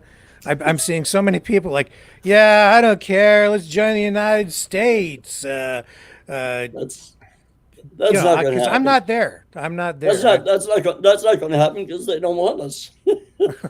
Yes, they do. I think they do. Oh, I don't think he's not joking. He wants they don't. I think we'll never join the States in that way. I think there's a lot of people out there here in Canada who would welcome the opportunity, but if you had the opportunity of living down there for some time, and I've worked down there for some time over my career, and when you look at the average ordinary person who has to fight for health care, who has no unemployment insurance whatsoever, the welfare is very minimal. You see the slums that are down there. It's all comes down to the me in the United States. Look what I have. Look what I do. Look how successful I am. Here in Canada, we don't have that attitude. We have social services that protect us so that it's not all about me. We can bounce back on our feet. But somehow we're losing who we are, and we're not bouncing back on our feet. The American system is great, but that's why they're very rarely in the top 20 countries of where people want to live in a social sort of environment. It's not an easy place to live in the U.S. One thing I do like, I love going to restaurants in the U.S. and the staff is so friendly, so wonderful. Yes, they want your tip. Yes, they're afraid to get fired. But at the end of the day, they're wonderful people. And, I enjoy going to the U.S. But here's the thing. I love Canada much better because it is something that nobody in the world has. All our problem is the duties of government. That's our problem. The rights of people, the government has taken it over. Like Charles said, we're not voting for the individual. We're voting for the party. And that's who the individuals represent when they get elected. We've got to turn that around. We have a wonderful, wonderful, I think Canada, I've talked to a lot of people who said, oh, we've got to start all over. We might have to take control and use an armed militia and this and that. I said, you're nuts. That's not what we need. What we need to do is we have a good foundation. Let's build the house stronger, not weaker. That's where we need to be. So that's where I don't want to be the 51st state. I want them to be the 12th province. That's where I want to go. So. But we have a cancer in Canada, and it's threefold. It's a turbo cancer, and it's triple: apathy, complacency, and indifference. And I'll give you an example. I pay via e-transfer to a couple of different organizations, right? A bunch of us do. So I put a suggestion note across all the chats and all that stuff. If everybody who is truly interested in helping the freedom fighters in this country just e-transferred $5 a month to the defense fund, right? 10,000 people, that's $50,000 a month. It would cover almost all the legal travel, food, accommodations, and everything. And that's only 10,000. And you saw that we had $20.5 million in Ottawa between the two, the GoFundMe to give Zengo and the private account we had at the Swiss Hotel.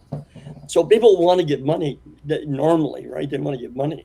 But the government now has them so scared that if you want to show the government what power we have, it would be very simple.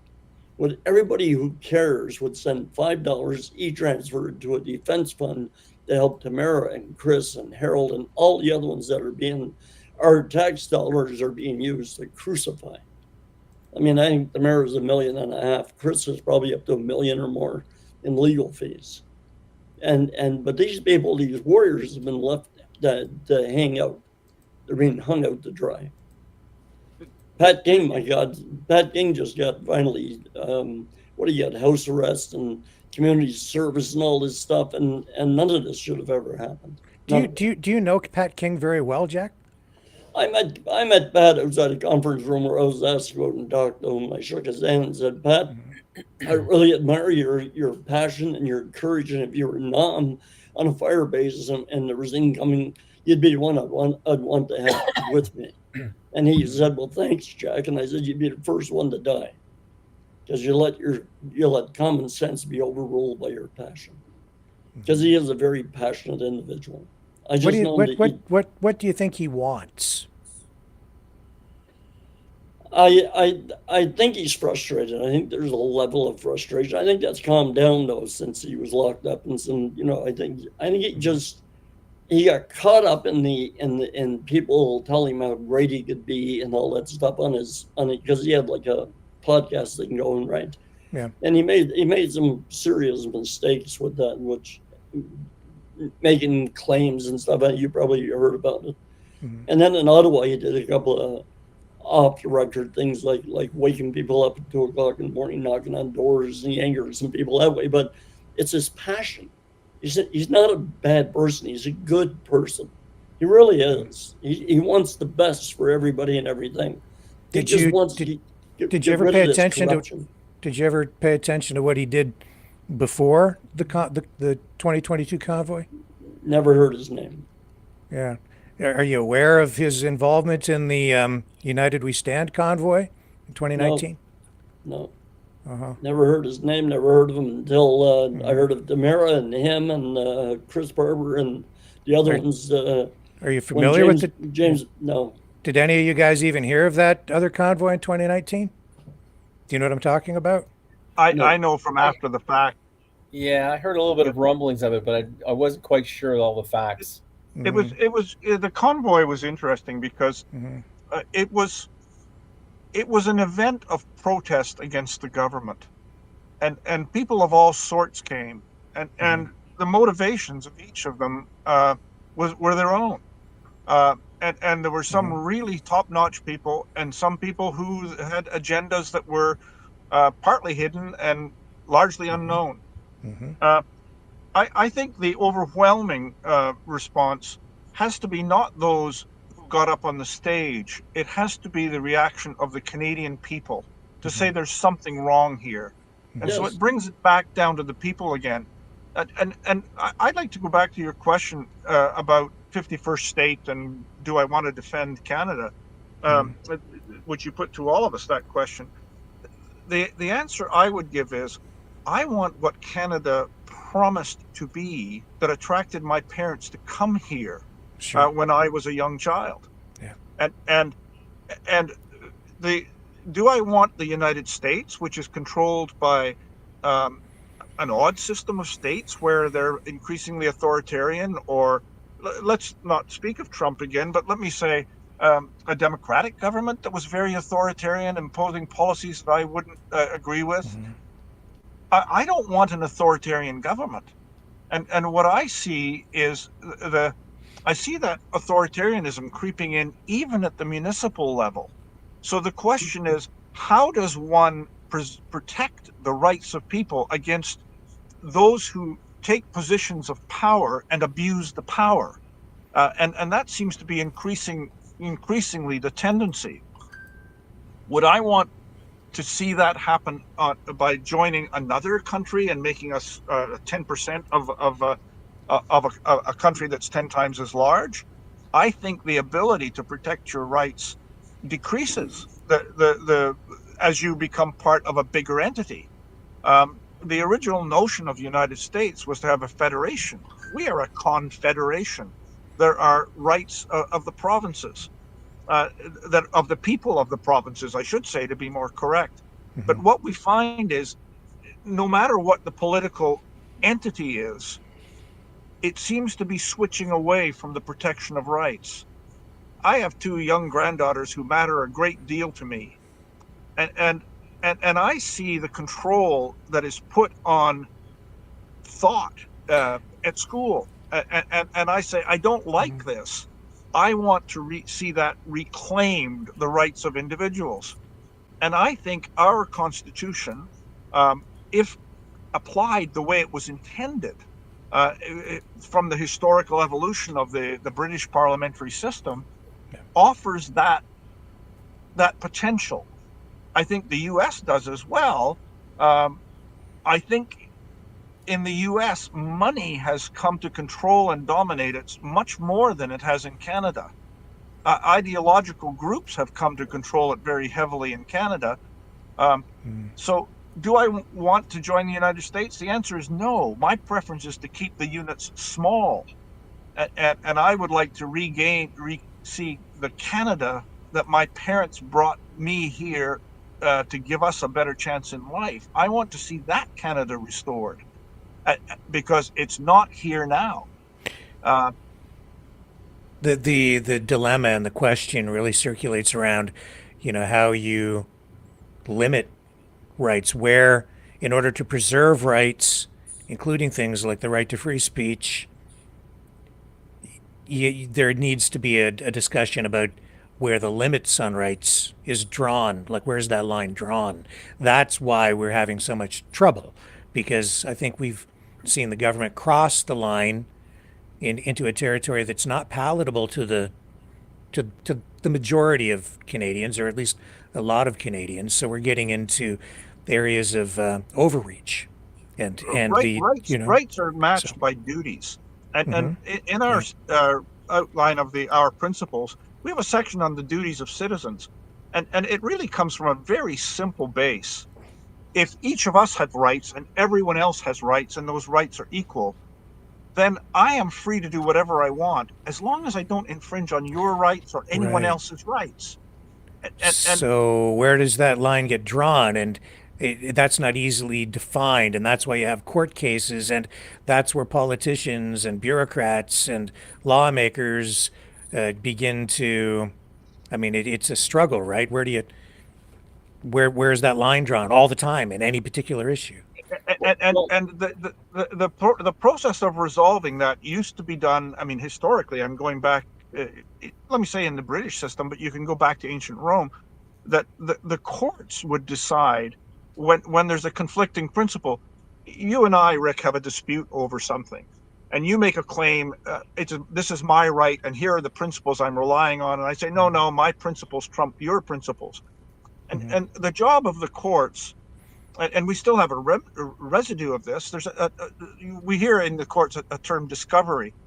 The historical root of that word discovery is that the job of the courts was to discover what God would do in resolving those disputes. We lived in a society that was way back.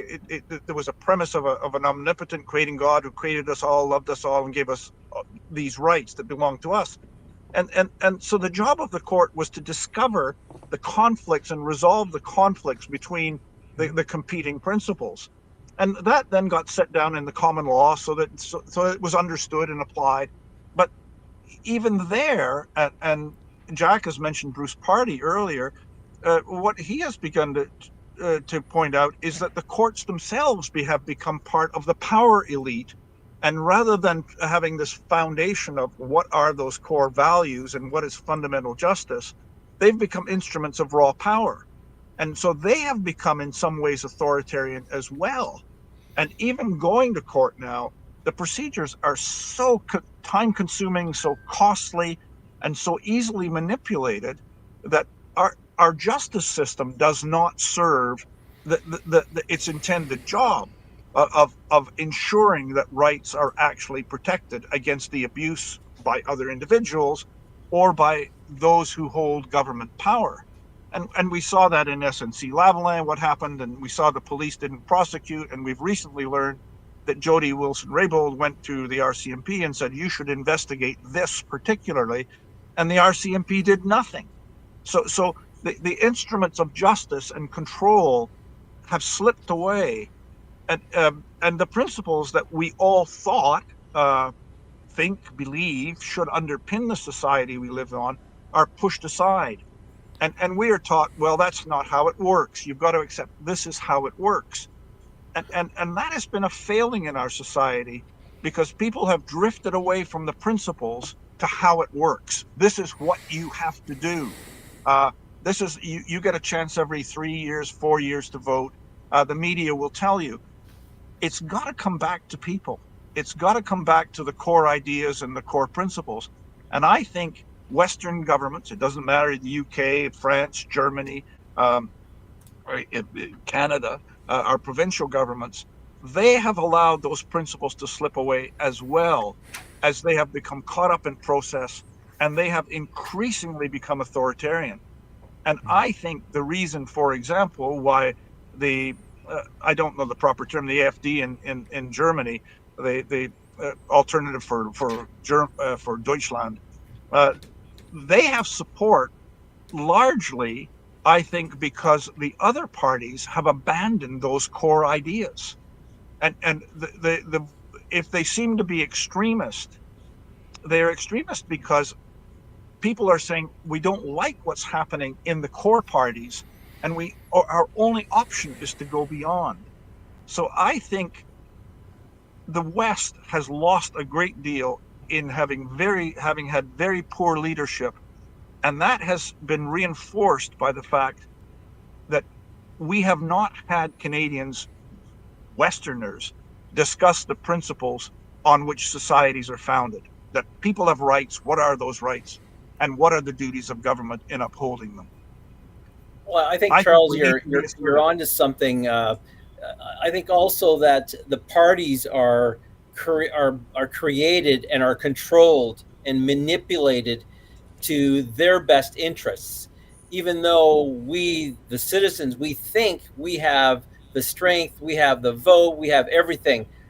That's what the media sells us. Instead, we're not looking through that. And I agree with what you're saying. We need to get beyond that. And in order to do that, we have to step back and we have to look at what are our principles? What are the guidelines? And that's what the principles are all about. They're the guidelines of who we are as a people and who we are as a nation. And if you don't have guidelines and if you don't have any sort of basis, you're going to get lost. And I think that's what Trump is trying to push. I hope we Canadians wake up in time and say, hey, look, let's take it back and start pushing back. Not easy to do. It's not easy. What happens to political opponents who stand up to Vladimir Putin? That's a different situation, Rick. I'm just You're asking. In a different political. I know I am. But that's the point. Yeah, this is where I'm driving my point. What happens to people like Navalny? Well, they wind up in some gulag, or you never hear of them again. But here in North America, and so over here in Canada, when you stand up to the government, I've been on this program. How many times have I said Justin Trudeau is the worst prime minister in Canadian history? And I say it over and over and over and over and over again. And I have never had RCMP show up on my doorstep. The problem here, Rick, is, I'm sorry, Rick, but the problem here is, here in Canada, we have something that we believe we have, and it's called freedom. We can do what we want. We can care with this and that. Instead, there's something in our group of our principles that says the responsibilities of citizens. Look at how many people come out and vote. Like, we're lucky to get 50%. Where is their responsibility? Well, it's not there. And that's what needs to be ignited. We need to get people involved again. Yeah, I mean, in any democracy, it's hard to get people to come out and vote, especially when you've got a successful society where people enjoy the benefits, both economically and socially, of living in a liberal democracy. But my point is, I can say Justin Trudeau is the worst prime minister in Canadian history, and I don't get thrown in the gulag. Now, if the government perceives some sort of existential threat to the government, not just, the party, but to the country, then, sometimes they take more substantial steps. What if there is a true existential threat, or even a verbal threat from a foreign leader against our country. Let's say Xi Jinping says that he wants to take over Canada. Would that constitute then actions from our government to protect us against said threat from China? If he came right out and said it? Well, look what happened with Klaus Schwab. Nothing happened. Chances are nothing will happen again. Klaus Schwab can't take over Canada. He doesn't represent a country. Hang on there. He doesn't take over a country. He doesn't preside over a country. I get it. What he has is influence. He has strong influence. When you have major people who run, let's say BlackRock, Vanguard. BlackRock is an investment management fund that has been turned into a capitalistic boogeyman. But where people are making power. These allegations that they're going over and buying up all of Ukraine. Well, how can that be? Because Donald Trump is over there telling them that he wants the $500 billion worth of mineral rights. But I thought BlackRock already bought all that. BlackRock doesn't own any of that. BlackRock manages funds on behalf of investors and retirement funds and they so all forth. want a piece of the pie. Did you know that BlackRock owns the private security team that kept security in Afghanistan and Iraq? BlackRock has investments in a whole range. It's an investment management company. More than that. That's what they are.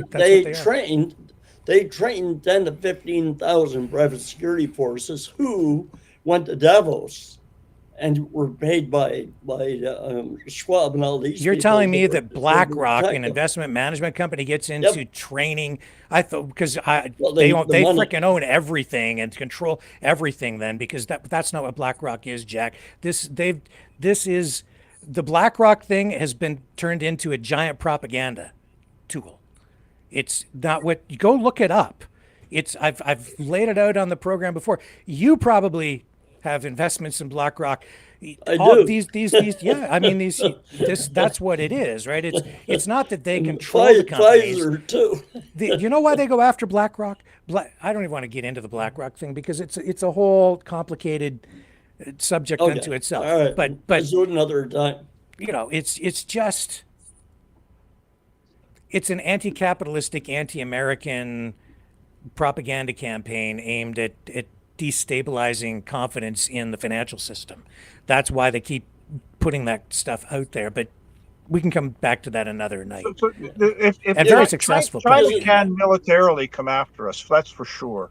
China can come after us economically and do far more damage. Yeah, but I'm not trying to go down the China road so much. I'm just trying to make a point. If the leader of another country like India, China, you name the country, says that that they have intentions of taking over our country, the United States would come to our defense. No, actually, I've had people calling saying that they wouldn't because it's America first now and they don't give a damn. I've really had people calling in saying you're on your own up there and you owe us a lot of money because you've been ripping us off, which is also not true. Okay, so and they don't really care. And I've been down to Florida, like nobody in Texas. I've traveled all over this. People don't talk about Canada down there. We're not even on the radar. But I don't even know where it's at. Ultimately, though, the job of our government is to defend our rights. Right. No, but and to defend the country so that they can defend our rights. They have to provide defense. Exactly right.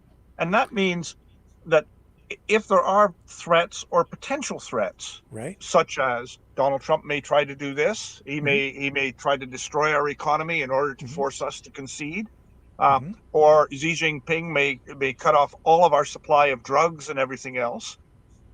Then that tells us in this new world that we're in, let me say this strongman world, which is breaking away from what we've known, that means we have to have capacity to look after ourselves, facing what is ahead. And our government that we've had, and I would suggest the positions outlined by Mark Carney that support everything the government has done. Those are not the kind of actions that prepare us to deal with that threatening world. And so globalism has in effect fallen apart. The concept that globalism is the way ahead. You have the the poorer countries do all What the is hard work. define globalism for me?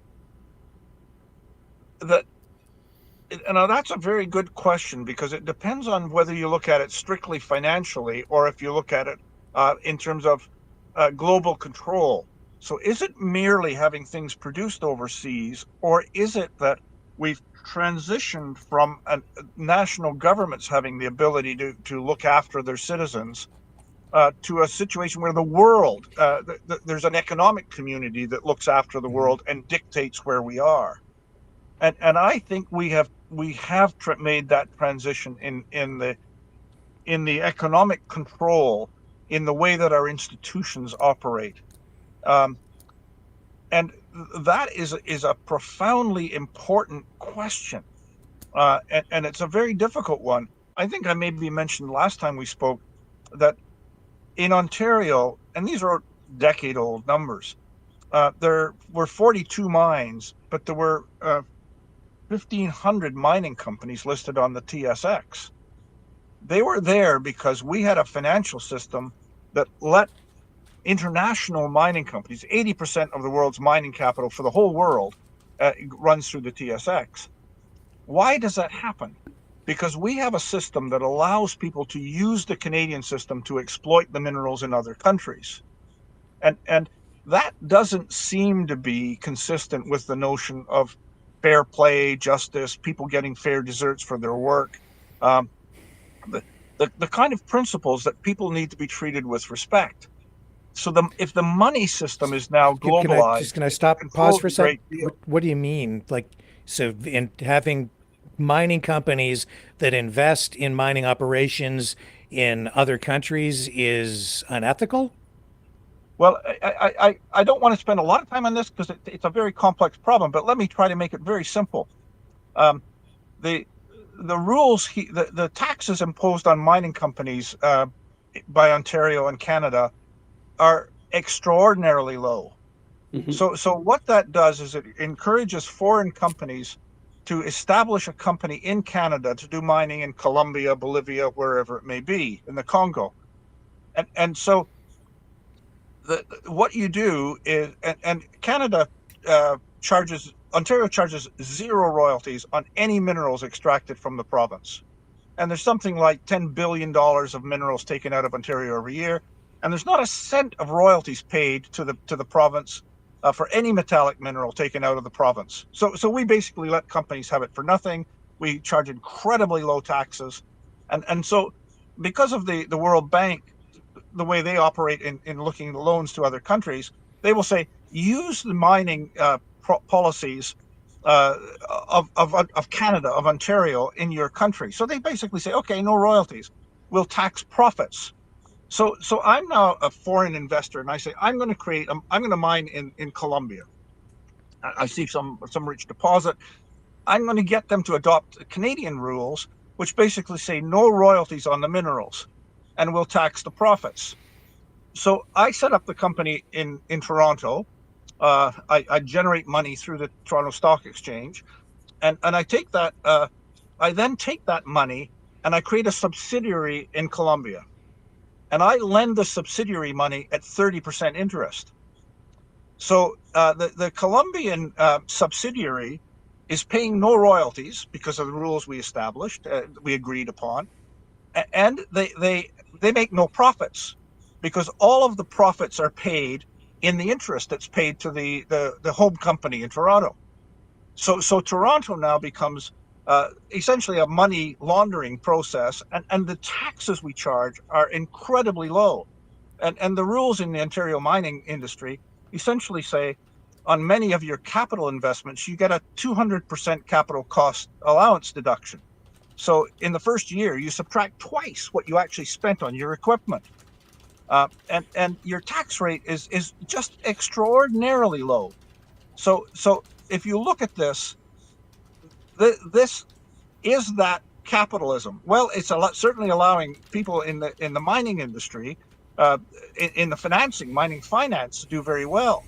But is it actually serving Canadians well that one of the rules we have is there's not a single cent of royalties paid for the $10 billion of minerals that are taken out of Ontario, and we use that to run a financial system that controls mining around the world.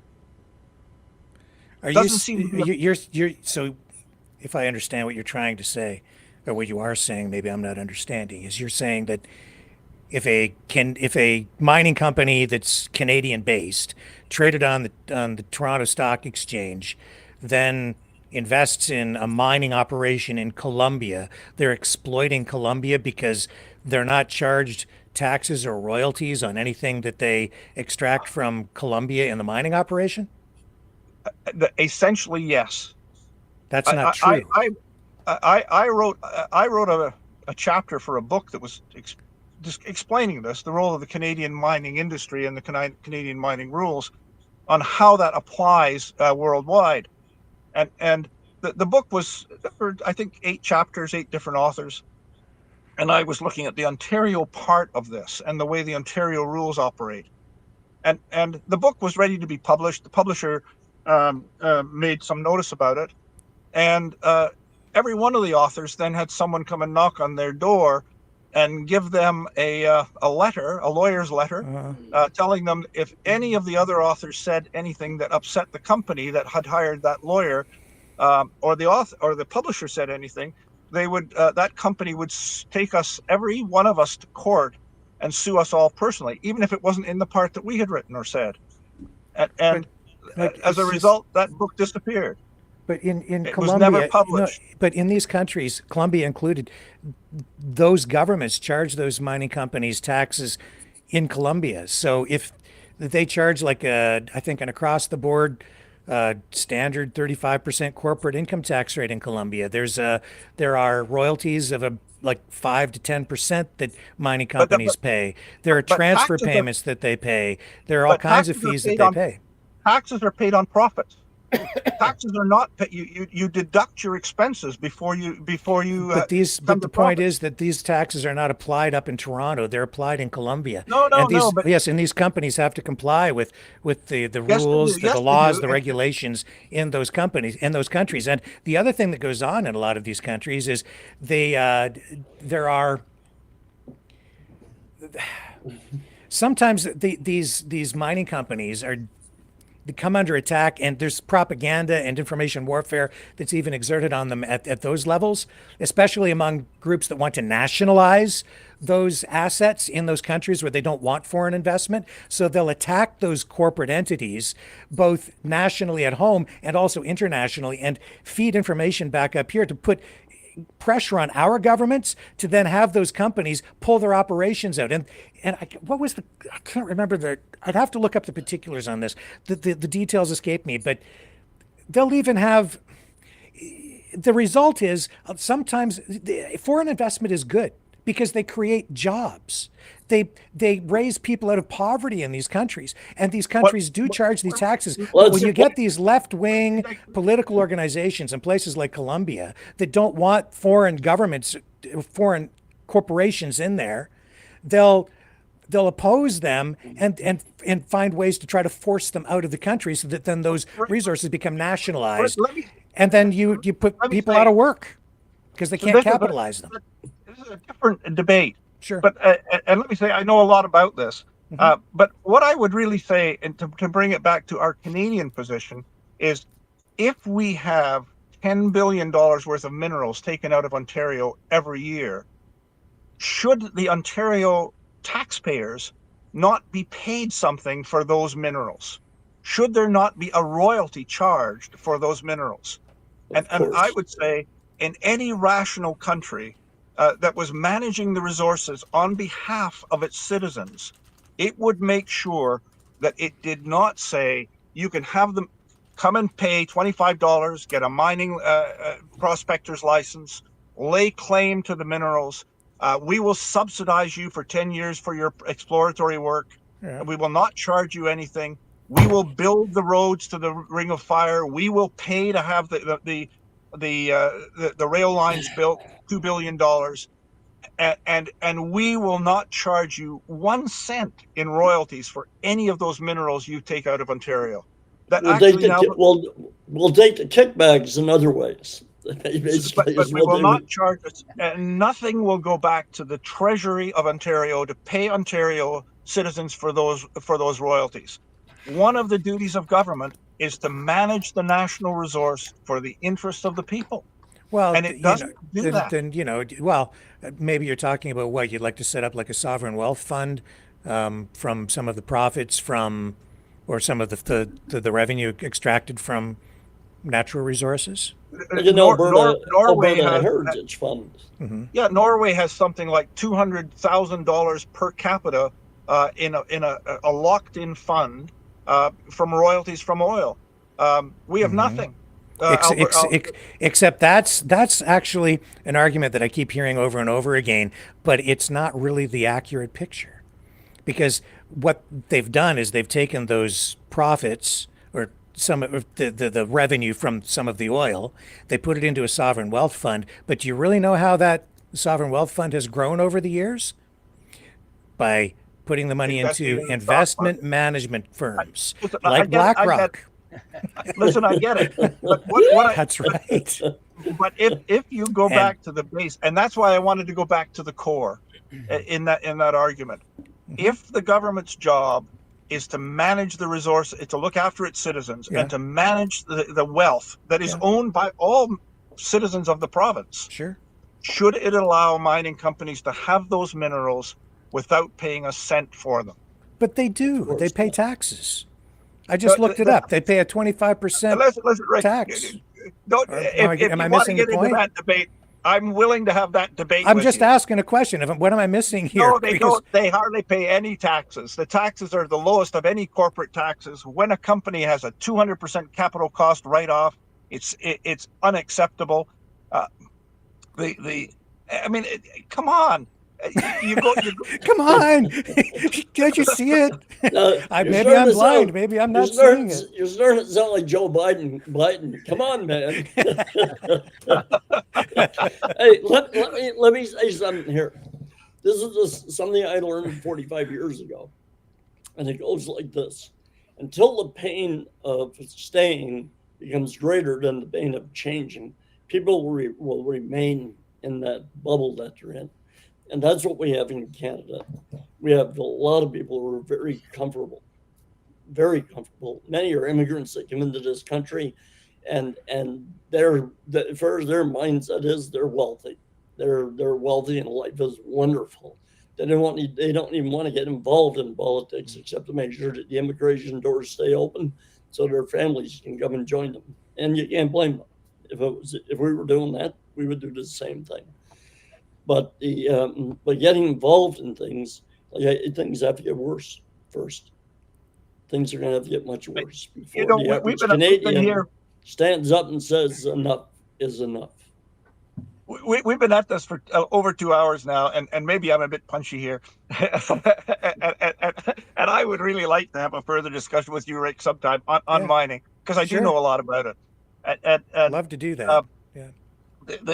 What I would say, though, is the core issue is government looking at doing its duty towards its citizens? Are the rights being protected?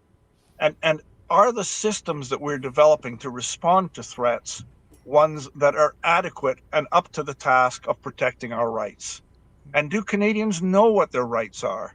And do they feel them inside, and I'm losing something here, this is not quite right?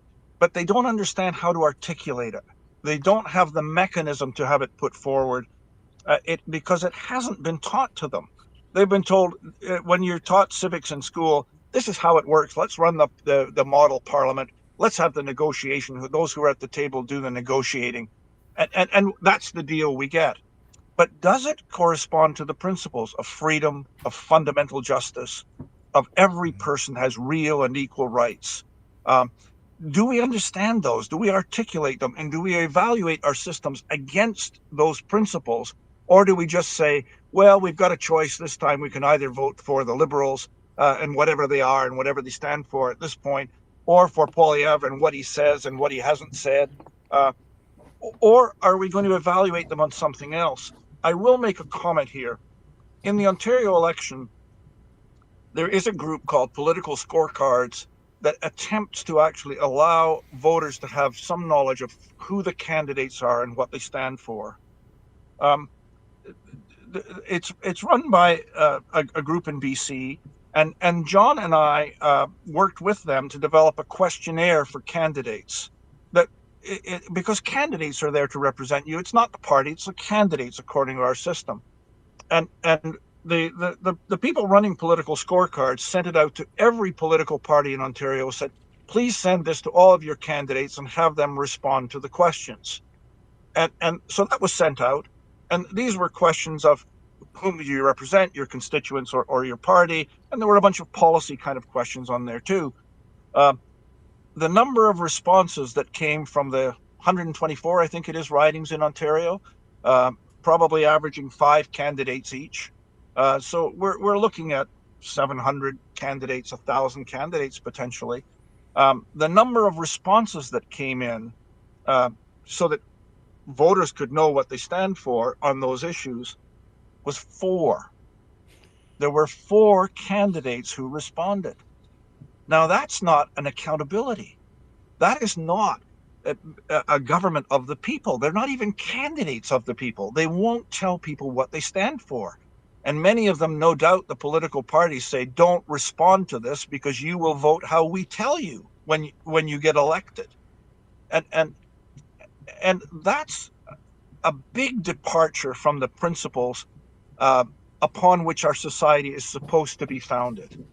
How is it that you can't even get a candidate to tell you where they stand on a simple question of, will you, when your constituents' rights are being violated, will you vote with your party to violate them, or will you defend the rights of your constituents?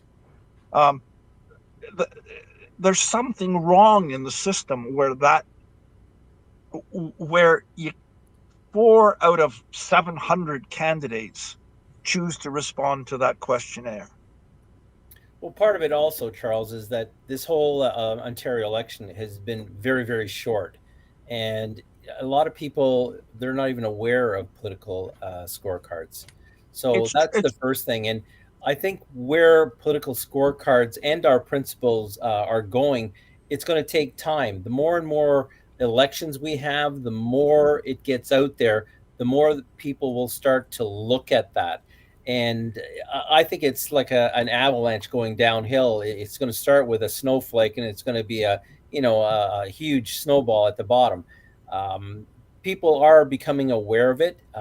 The questionnaire, the way the website is being put together, it's making it very easy and very simple for Canadians to find out what is it a federal election, municipal, is it provincial, who are the candidates in the party, here are their platforms, here are how they've responded to the questions. And as time goes on, when you do have candidates who are going for re-election, you have a history of them, of what they voted on and what they didn't vote on. So you don't even have to go to a candidate's debate anymore. You can just pull up their political scorecards and see how they've reacted, how the party has reacted to certain issues, whether it's censorship, immigration, housing, whatever. So that is a very important part of it. And it sort of fits our principles because, as Charles said, out of over 500 possible candidates, only 4, and none of them are the major parties. And some of the major parties, never mind our principal scorecards, they're not even letting their own candidates speak at debates. They're saying, no, you don't need to go to those things. You don't need to do them. I'm in a riding where a very well-known person who is running, who has been in power or has been in government for the last few years, she was told basically, you're not speaking out at any debates. And a lot of a lot of conservatives and some other parties are doing the same thing. They're not letting their candidates speak because it may not be according to their platform, the party platform. So we have to be very much aware of that, and people have to be aware of that. And we have to force. This is part of the responsibility of citizens We need to ensure that they do come forward, they do speak up, they do talk to people, they do meet people, so that we understand that. When you start to look at how government is being sort of broken apart at the municipal level, with here in Ontario, with mayors getting superpowers, there's a lot that people don't understand what's going on with superpowers for mayors, and that all starts at the top and it moves down. So people have to become much more aware. We can't be sitting back and watching the hockey game and thinking everything is cool and thinking that, our government's going to protect us and we're going to be doing great. No, we have to stand up as a people and be involved. We really do. So people are not okay with superpowers for mayors, but they're okay with Donald Trump's Sharpie. Well, put it this way, they're not okay with tariffs, but they're okay with provincial tariffs, right? Let me ask a question here, your opinion on something. I found out at the old candidates debate, and by the way, 2019, when you were talking about that protest, I was operating out of the U.S. No, the United We Roll thing? No, that came out of Alberta. No, I was operating in the U.S. Oh, you were in the U.S. I see. That's why I wouldn't have. But my question was, in the Yellow Candidates debate, the New Blue Party and the Ontario Party were not invited to take part. Did you know that?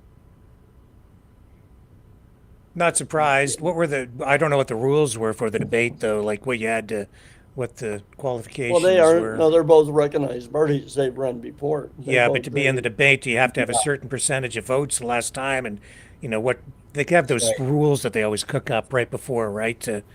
There's the word. Qualify. There's the statement. What they cook up. But you had to have somebody sitting in the legislature. They didn't have anybody sitting in the legislature. That was part of the problem. Even today, the last provincial debate with Ford and the others, none of the Ontario Party and the Blue Party were there because they had nobody sitting in the legislature. Well, that's good. That's corrupt. That's corrupt. That's unethical. No, it's immoral. It's a representation of the people, of how they voted. That's what it came down to. But how they voted last time, not how they're voting this time. No, but how do you introduce new parties or new potential leaders to the province if the old boys control who's in the debate? Well, yeah, but it's not that simple either, Jack. Because if you have, if this to be televised on, broadcast television or even online, there's only so much time that can be allotted to a debate, and Ontario has, I think, around 24 different political parties. So if you don't have some rules of some kind in place, then, how do you put all 24 people on a stage and let all 24, how long would you be there? A week? Rick, let me I don't have an easy answer. I'm just saying it's a difficult thing. Make a suggestion here. Yeah. What if we actually said that we won't allow party debates? What we really insist on is that every candidate answers questions, because the candidates are supposed to represent their constituents, not to be toadies to the party. So I'm not proposing that we do this instantly, but if we go back to the referendum that we had on proportional representation, I was involved in a lot of debates at the time behind the scenes on the internet. And I remember saying, well, look, what you're going to have on the ballot is you're going to have two questions. You have a question of which candidate do you choose, and you have a separate question of which party do you choose. So there are two questions. And if your party overall in the province doesn't get enough votes, percentage of the vote, then the candidate you voted for may not get in, because you can have a disproportion. So therefore, your candidate may go out, and someone who wasn't voted for at all may be chosen by a party. So that kind of system, I said, well, isn't that interesting? What if instead we had two votes? We had a vote for a representative of the people who cannot be connected with parties. So in your riding, you're choosing your representative, and you have candidates step forward, no party affiliation at all. And their job is to control the government. So that's one vote you're voting for. And the other vote you're voting for is the party. And so the parties would run on their platform and the party that wins would form the government. And it doesn't control the legislature, it controls the government.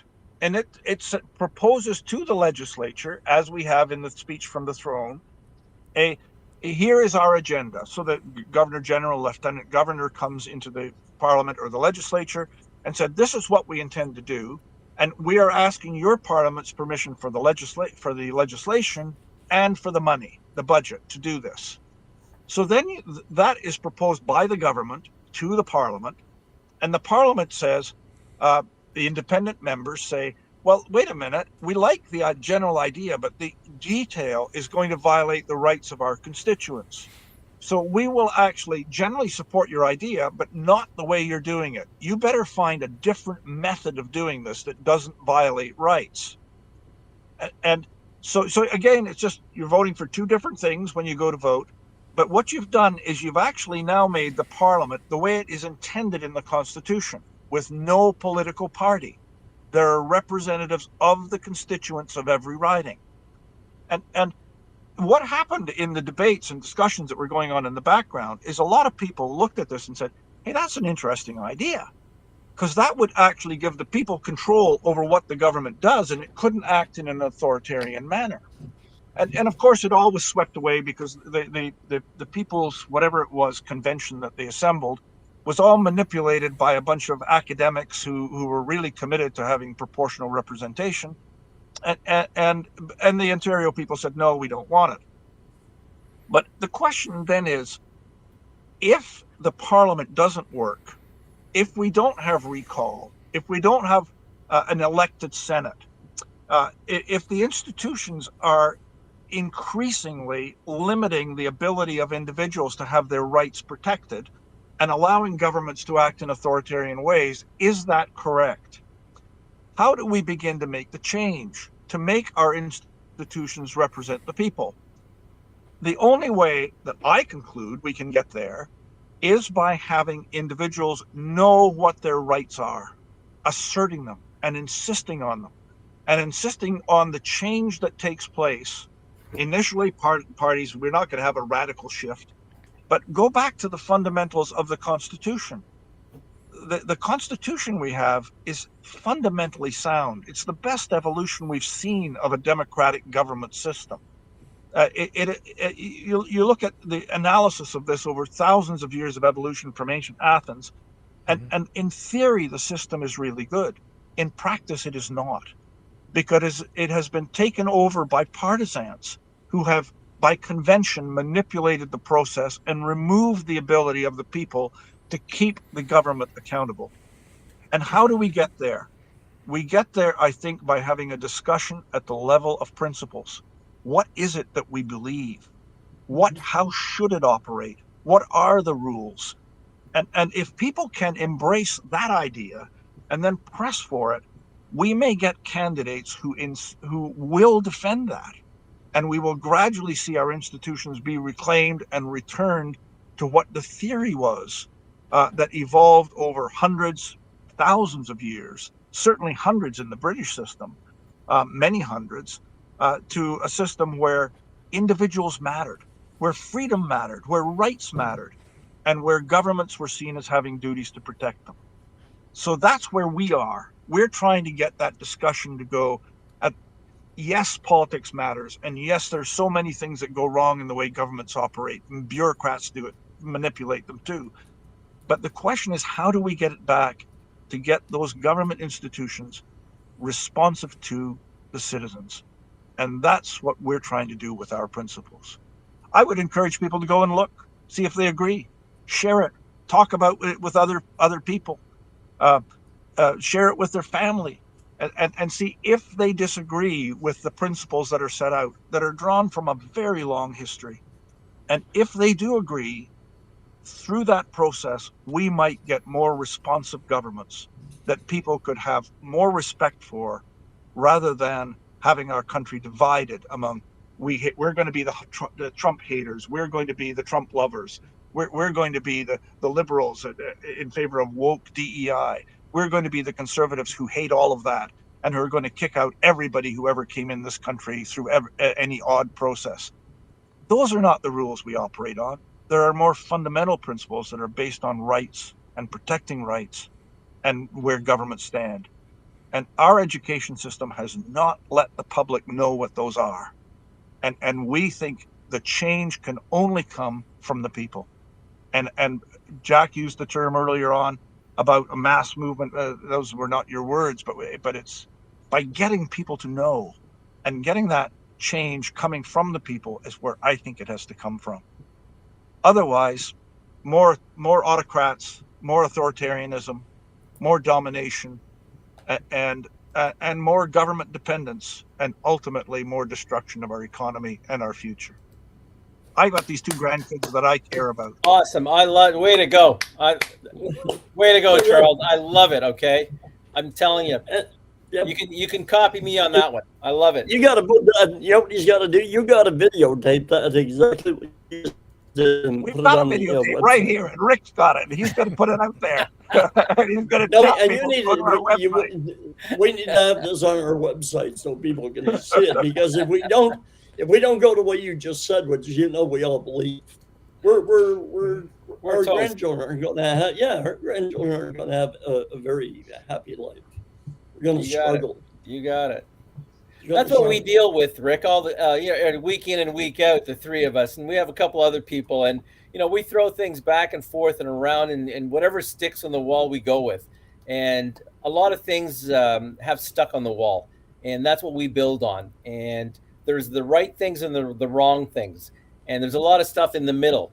But when it's right, it's right, and when it's wrong, it's wrong. And as Charles said, if we don't take control, if we don't take our government back where the duties belong and where people's rights are embedded, it's going to be a tough road for. I have 3 grandchildren, for them going down the road. It's going to be a tough time, a very tough time. And people today, they say to me, John, there's something wrong. Like I don't know what it is, but there's just something wrong. Something doesn't feel right. And I said, well, look around you. All right, that's what's wrong. It's everything that you're seeing right now is what's wrong. We need to take it back and make it right.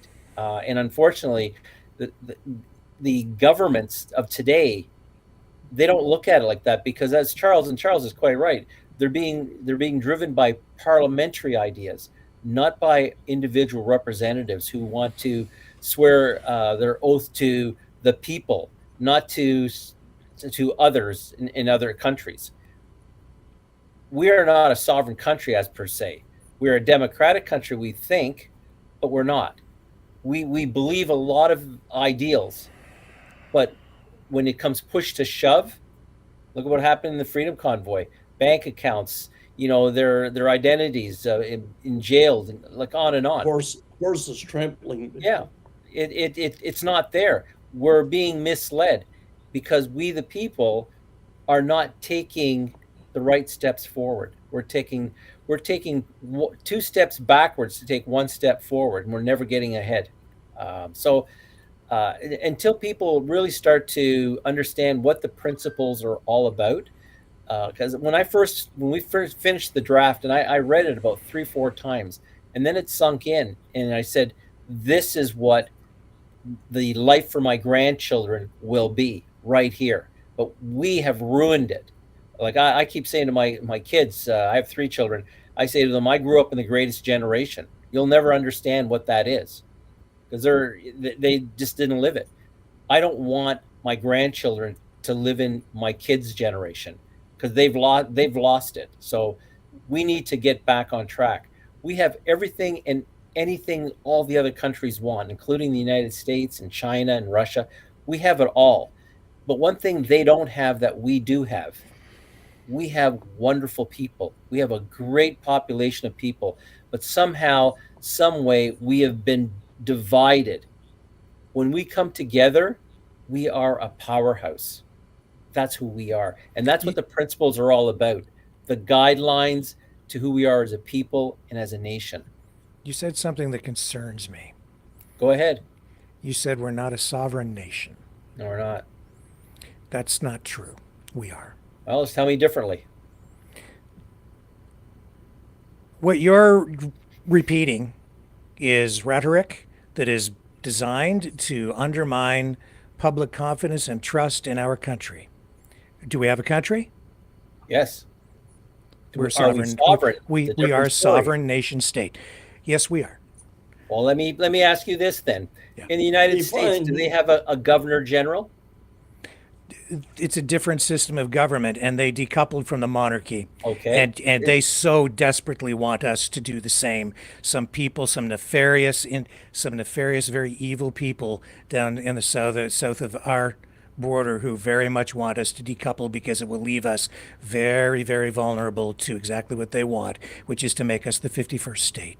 Well, I'm not arguing that point. What I am saying is that we are not a sovereign country because when we have laws or let's say things get passed in Parliament, they go for royal assent, and So that what? goes to the Governor General, and Yes. the Governor General Rightly so. is higher than actually the Prime Minister. She Not- is a representative of the King or the Queen, And necessary. and that's right. So Very at the end of necessary. the day, we are not governing. They can turn it down. Oh no, we They govern. won't. We do govern. Right, but they won't turn it down. But at the Why end of don't the she day, stop being? Why? But why? Not- Why does it go to the Governor General? Why does it go back to the King for royal assent? why? Mhm. Because that's the way it was set up. Because But there's a Here. reason for it. It's I there get it. for our security. so look at it this way: we celebrate July 1st as Canada Day. What was it before we called it Canada Day? Dominion Day, yes. And because we were part of a Dominion, Yeah. all right, which was part of, well, today I guess you'd call it the Commonwealth, maybe. All right, Yes. that's not sovereignty. Yes, We are- it is. It's we- we're a sovereign country, and I'll tell you why we need the I King. don't think you can say that, but that's my opinion. 1982 Yep. Constitution patriated, Charter of Rights and Freedoms, which has its flaw, particularly because they used it during the Yep. pandemic to lock us down and so on. That being said, the King does not rule through with his Sharpie when he signs new legislation. The purpose of the King in the process of royal assent is not to judge the legislation per se so much. It's there to make sure that proper procedures have been followed so that the will of the people has been recognized and realized through the process. That's why it goes through royal assent. And the reason that we still have ties to the King is for very much the same reason that the British government does, their parliament. It's to make sure that if we are ever threatened by, say, Donald Trump, who comes up here and tries to annex our country, then we can go to the King and say, hey, wait a minute, this is not what we want. This is not Donald Trump's 51st state. We need to come back to you as an ally, as part of the Commonwealth, and then the Commonwealth comes to our defense. And so too does that also protect First Nations who have treaties that are long-standing, and if we become the 51st state, all of that stuff goes out the window too. Their rights, their status as nations within a nation, that's also protected by those treaties. If you look at the Iroquois Confederacy, the Mohawk Nation, they fought with us during the War of 1812. They fought alongside the British and then given land up here in Canada because they were kind of pushed out of Ohio. And that's why these sovereign citizens who repeat this rhetoric over and over again, which is actually the tumor and the cancer that threatens our country as much as anything else, because it's just a false narrative to make us not believe in our country. The monarchy is there to protect us against exactly the kind of threat we're facing right now from the United States. And while J.D. Vance goes over to the Munich Security Conference and alienates all of NATO and the European countries, this is exactly the scenario that we're finding unfolding before us, where we're looking now to increase our ties with Europe and other countries because the United States has become a threat to us that people really are not recognizing as a legitimate threat. And I would put it to you that maybe, just maybe, our government is reacting and limiting rights in the way that it is, even through the prorogation of Parliament, because they see an existential threat to the government and our actual system. Because we have a president the president of a superpower that is right on our doorstep who is saying that he wants to take over our country. If that isn't a threat, I don't know what is. Rick? But we're so complacent and so used to having them be our friends that we're not taking it seriously, but we really should. I don't disagree with that, but here's my point. When members of parliament, even municipal, when they get elected, they swear an oath. Mm-hmm. To who? The people? The king doesn't. I'm just telling you what I hear, what I know. Yeah, I know. That's the sovereign citizen crapola that I keep hearing over and over again. But and that's all coming from the States too. Rick, I can throw the same thing back at you and say it that way. And there it is on a billboard right now. Where's that coming from? Do you think that's really, Canadian? Hey, Danielle, let's join the USA, AmericaFund.ca. Who's behind that? Peter Downing, Wexit. Where was Kevin he? O'Leary. Him too. You think that guy doesn't have his hand out when he's down at Mar-a-Lago? Big time. He's not looking up for Canada or Alberta.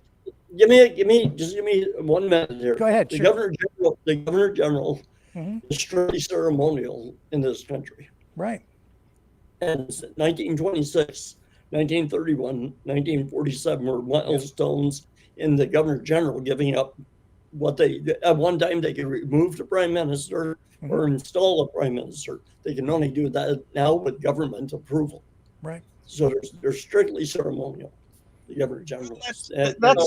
That's not necessarily true. Yeah. And we will. This is actually a very interesting discussion of the role of the sovereign, and I don't quite agree with what John said here. I think I might be close. We weren't identified as a sovereign nation. It's when we were identified as a sovereign nation. What I really want to say is the Governor General could have said no to the request of prorogation. And she has the legal power to do that. So that's not purely ceremonial. But let me go a bit. This is a huge topic, and I actually am one of those who actually is very, very supportive of having the constitutional monarchy. I think it plays a very important role in protecting rights. And if I was to sketch it quickly, people elect a government, but they elect a parliament to control the government. That's the theory of our system. And the parliament, so the government can propose, and then the parliament, the House of Commons can say no. So that's one protection of our rights. And then the Senate can say no. That's another protection of our rights. And then the Governor General can say no. And that's another protection of our rights. But they're all installed by the Liberals. No, just hold on a minute. Hold on a minute, though. The installation and the occupant of the position is different from the position. And I think one has to look at the purpose of the position. And the positions, even in our parliament, have now been taken over by those who don't fit. They don't do the duties. So, but if you want to look at a sense of this, go and look, and I think Global TV still has it up. They have made an excerpt of the central part of the coronation of King Charles. And it's about 3 minutes long. And they show the process of the Archbishop of Canterbury giving him gloves, giving him a sword, giving him the scepter, giving him the orb, giving him the crown, and some robes that he wears. And every one of those is brought with an oath. I give you this in order that. And if you look at that, what you're finding is the king is left with the authority of protecting individuals' rights against the abuse of power. So in our system, we actually have a number of theoretical safeguards. We have the House of Commons can say no to the government, the Senate can say no, the Governor General can say no, and the courts can say no. And as Bruce Party points out, they're all controlled. And as you said, Jack, they're all appointed by the same people. That is not having the institutions taken over by those who are toadies to some authoritarian is not saying that the institution itself is corrupt. It's saying the person in the holding the office is not living up to the duties. And so if we want to have a big discussion about how do we reestablish rights, the question is, do we want to create a whole new system, a whole new set of institutions? No. Or do we want to take the institutions that are there and make them function the way they were intended to function? That's the easiest way. That's the easiest way. And therefore, the way to do that is not to challenge the underlying premises, not to challenge the institutions, but to challenge the performance in the institutions. And how do we challenge them? We challenge them by bringing the principles. Here are the principles. Here are the historical precedents for upholding the principles. And here is what has gone wrong. And that education is missing, has been missing for generations in Canada. And we threw a great deal out when we went to bilingualism and biculturalism. We said we have to placate this, we have to placate that. And I'll use one illustration of this. We were frequently told that our law is a combination of British common law and Napoleonic code. Now, and we've all heard that. So we have this combination of the Napoleonic code and the British law. That is absolute rubbish. Wolfe defeated Montcalm in 1759. The Treaty of Paris was signed in 1763. All of those French territories were ceded to Britain. Napoleon wasn't born yet. So how the hell could we have inherited the Napoleonic Code before Napoleon was born? The myths that we have created that have undermined the protections that were built in to the concept of British common law, the rights of persons, the duties of government, are vitally important.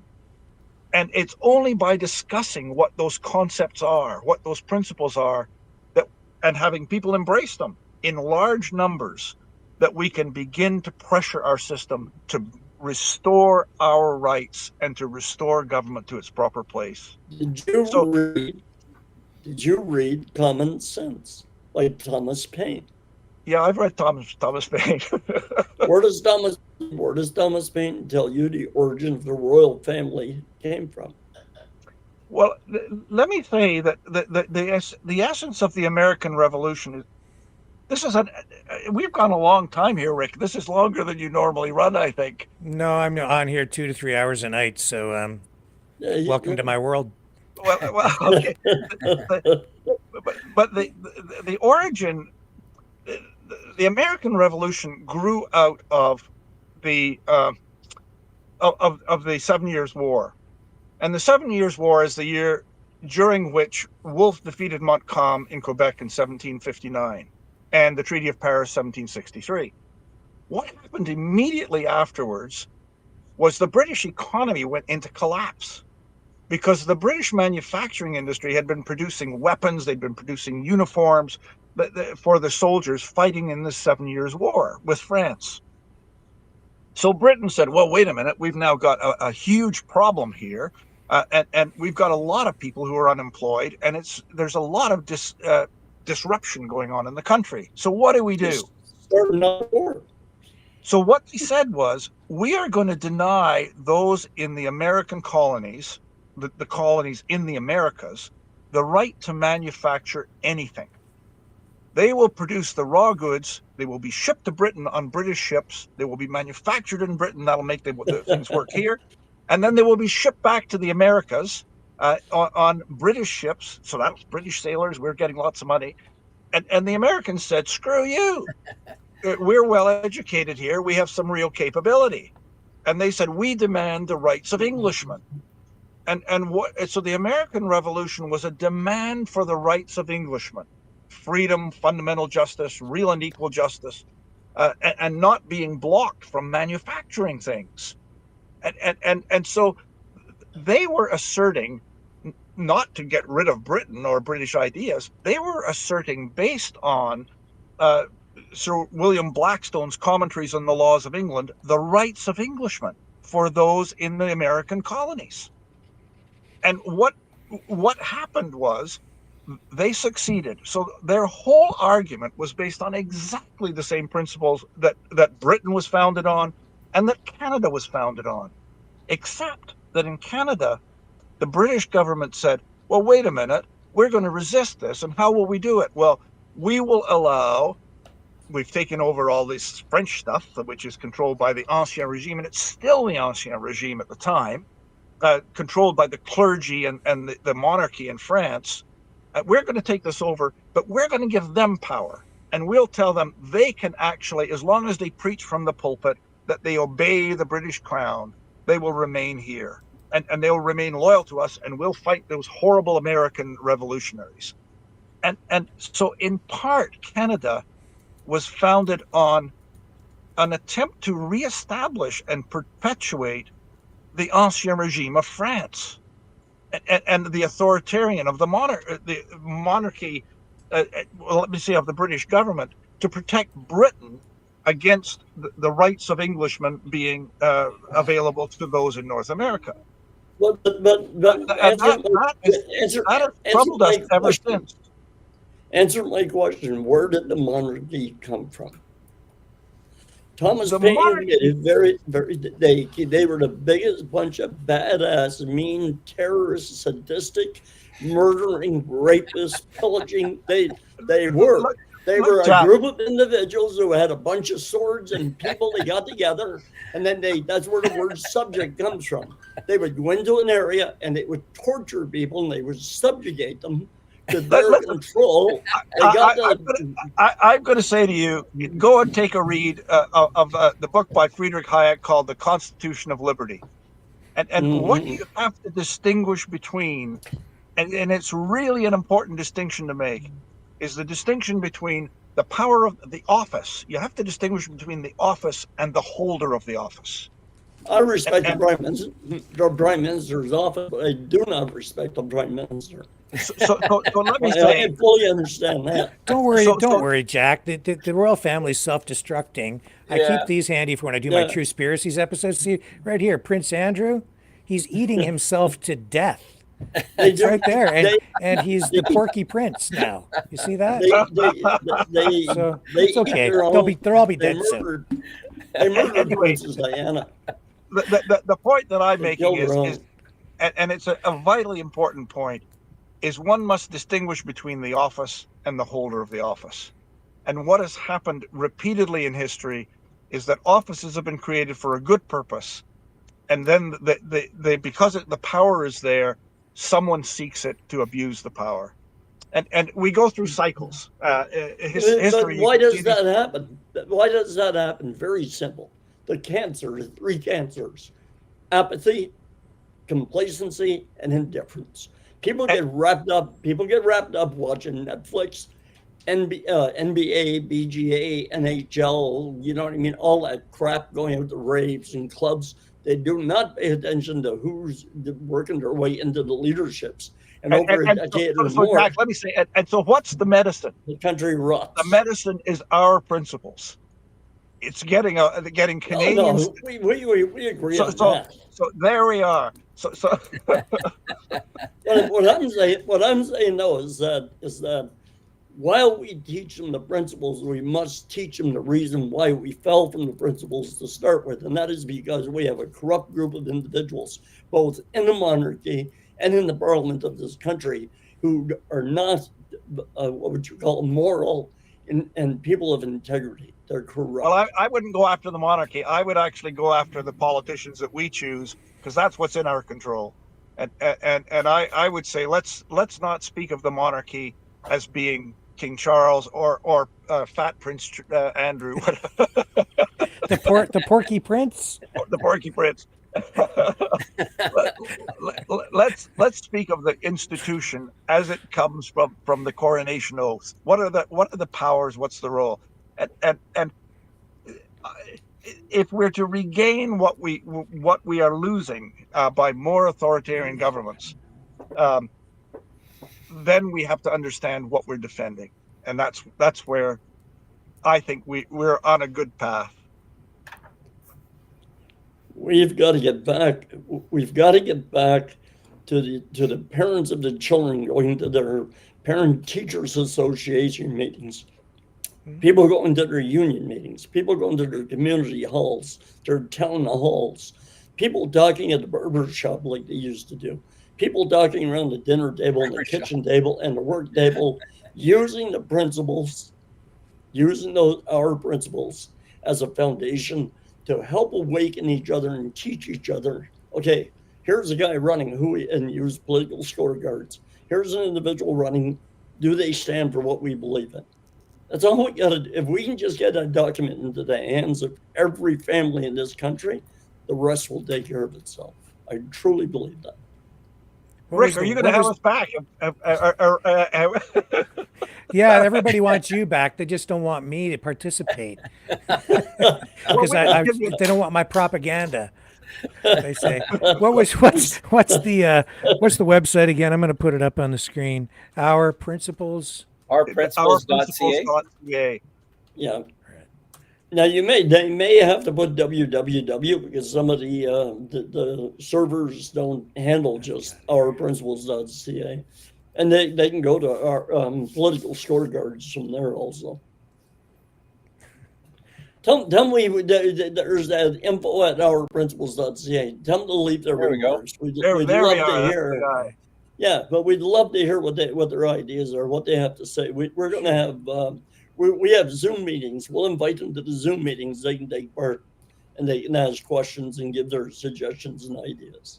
And we don't track anybody, Rick. We don't create any sort of database whatsoever. You don't need to. Elon Musk does that already.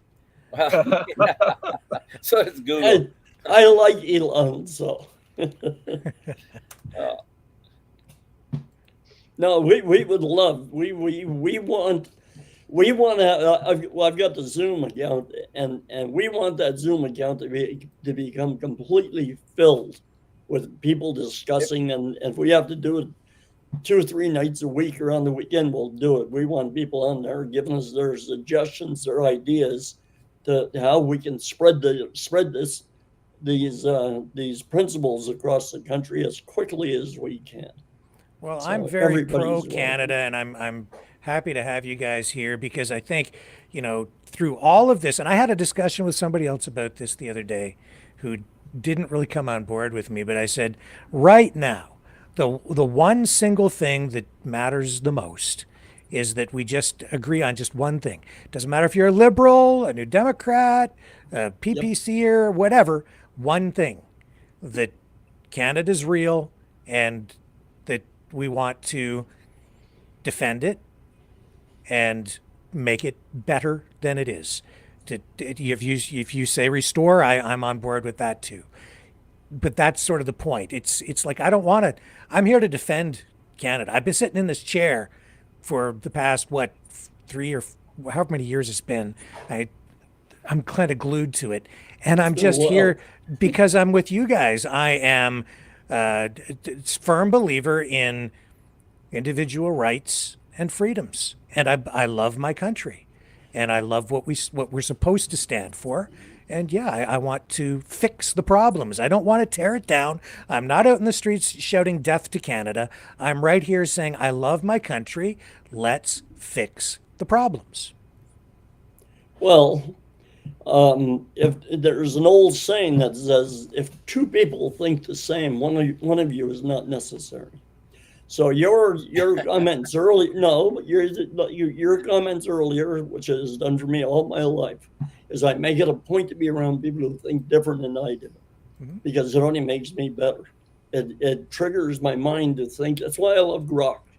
Grok 3 and I have a total relationship because I fire questions in it comes back and makes me think. You know what I mean? It feeds me. It feeds my mind faster than anything or anybody I've ever been with except these guys. But we have the deepest respect for you, and we want your viewers to know that. And we're honored that you've had us on your show, and I've been on your show a number of times.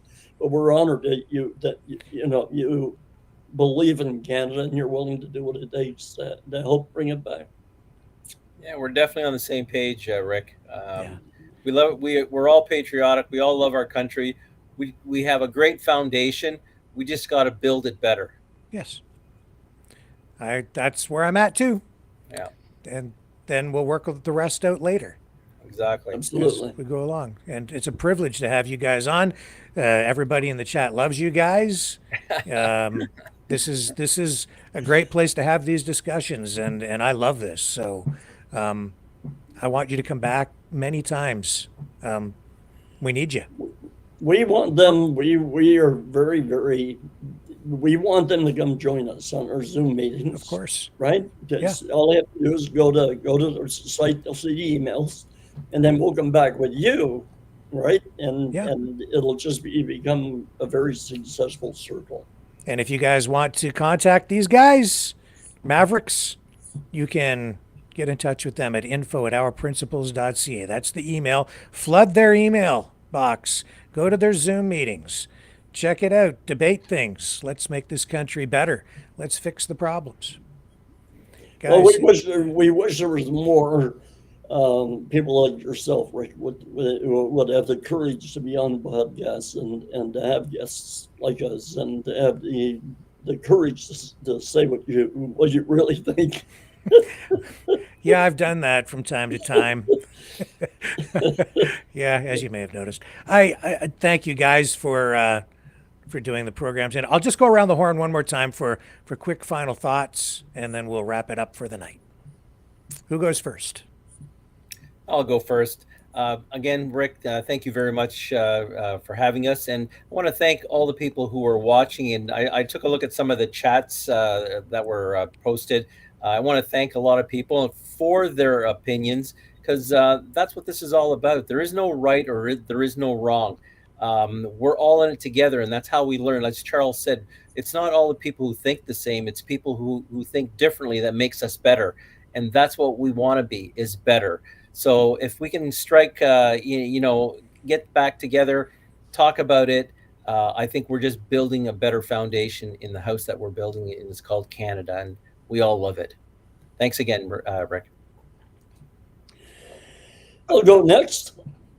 I turned 75 on March 2nd. That's okay. Hold your birthday wishes. But I still work. And I love it.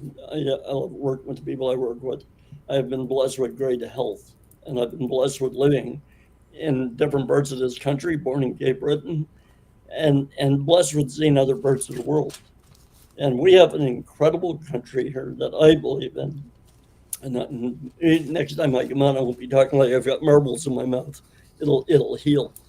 But I have a deep and profound belief in God. I really do. I hear that still small voice. I can't say I listen to it all the time. I do screw up. But the majority of times I listen to that still small voice. And the minute I've read those principles, that still small voice brought tears to my eyes. And the Spirit witnessed to me that those principles are the key. Not guns, not force, not coercion, not threats, not even any type of monetary threats, nothing. That those principles laid on the table of a family that love each other, will be the key to bring this country onto a level, successful surface where everybody, regardless of color, sexual orientation, doesn't matter. Shape, size, everybody will feel like they're loved, and they will feel like they have a fighting chance. All right. Not a lot more to say, except I suppose I would pick one point, and that is, if we are to regain what we believe we should have, it's up to every one of us.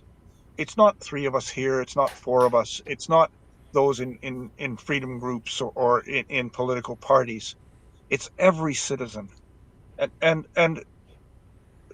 only if every citizen becomes engaged, understanding, discussing, seeing the foundations, do we ever have a chance of restoring what was hoped for in the past and what is increasingly slipping away as we move to more and more authoritarian governments, whether of the right or of the left. It makes little difference.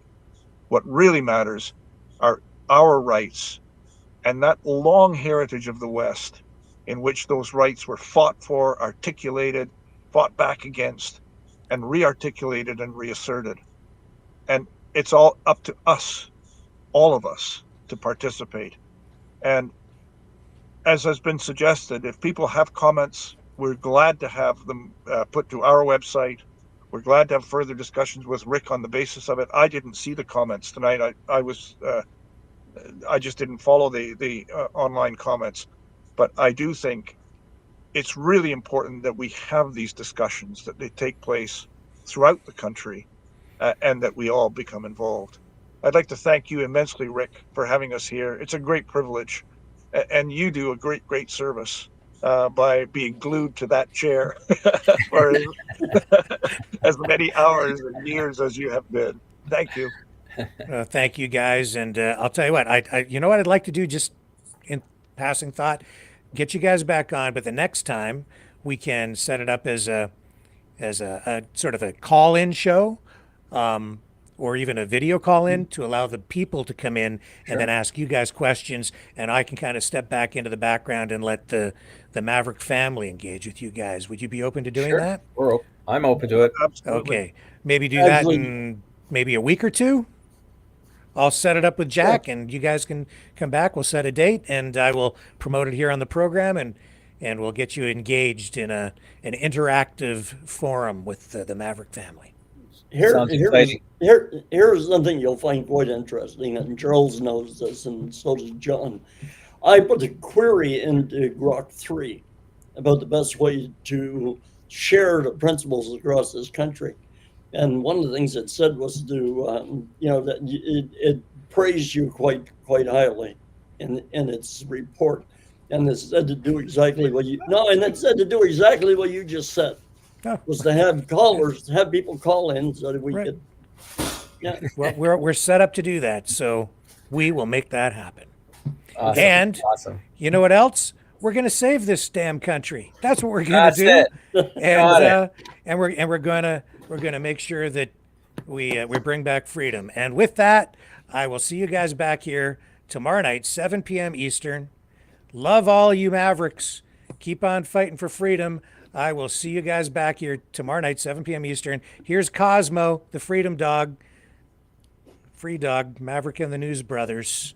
And I love your opening song. Hey, I love that song too. That opening song. Yeah, it was great. I loved it too. It hit home.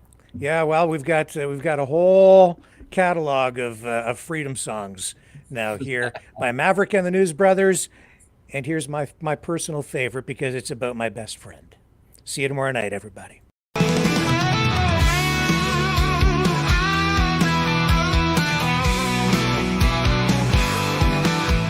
I heard old Cosmo howling last night up on the hill where the moon shines so bright. He was singing a tune, lonesome dogs cry about freedom and running and touching the sky. If I leave here tomorrow, would you still remember me? Cosmo's free, running wild, wild as the wind can be. He's a free dog, he's a free dog, he's a free dog. Cosmo's got them paws that just itch to roam. He's chasing his dreams, he's far from home. With a heart full of love and a spirit so free, he's living his life wild and carefree. If I leave here tomorrow, would you still remember me? Cosmo's free, running wild, wild as the wind can be. He's a free dog, he's a free dog, he's a free dog.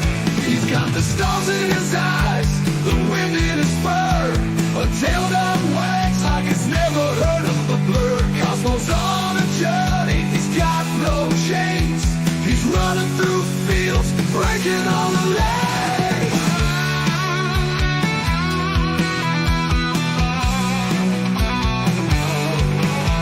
Now the night's getting cold and the sky's turning gray. But Cosmo's still out there, he's miles away.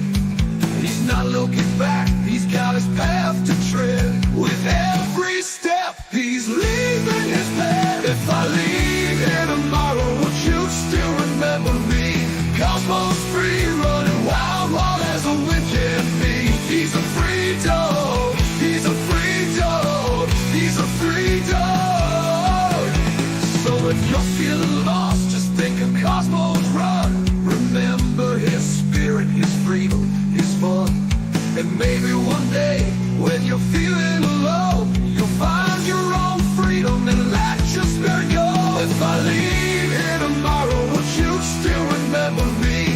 Cosmos free, running wild, wild as a wind can be. He's a free dog, he's a free dog, he's a free dog.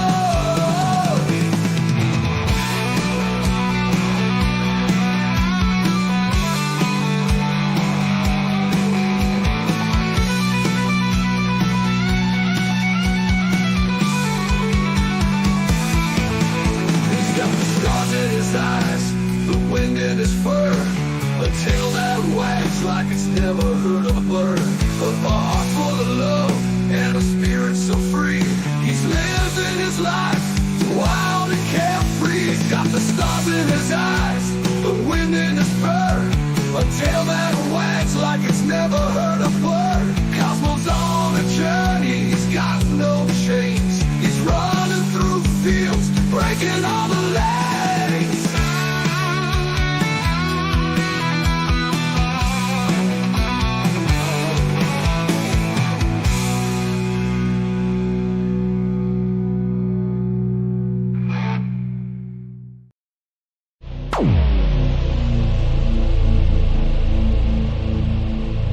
This has been a Maverick Multimedia production.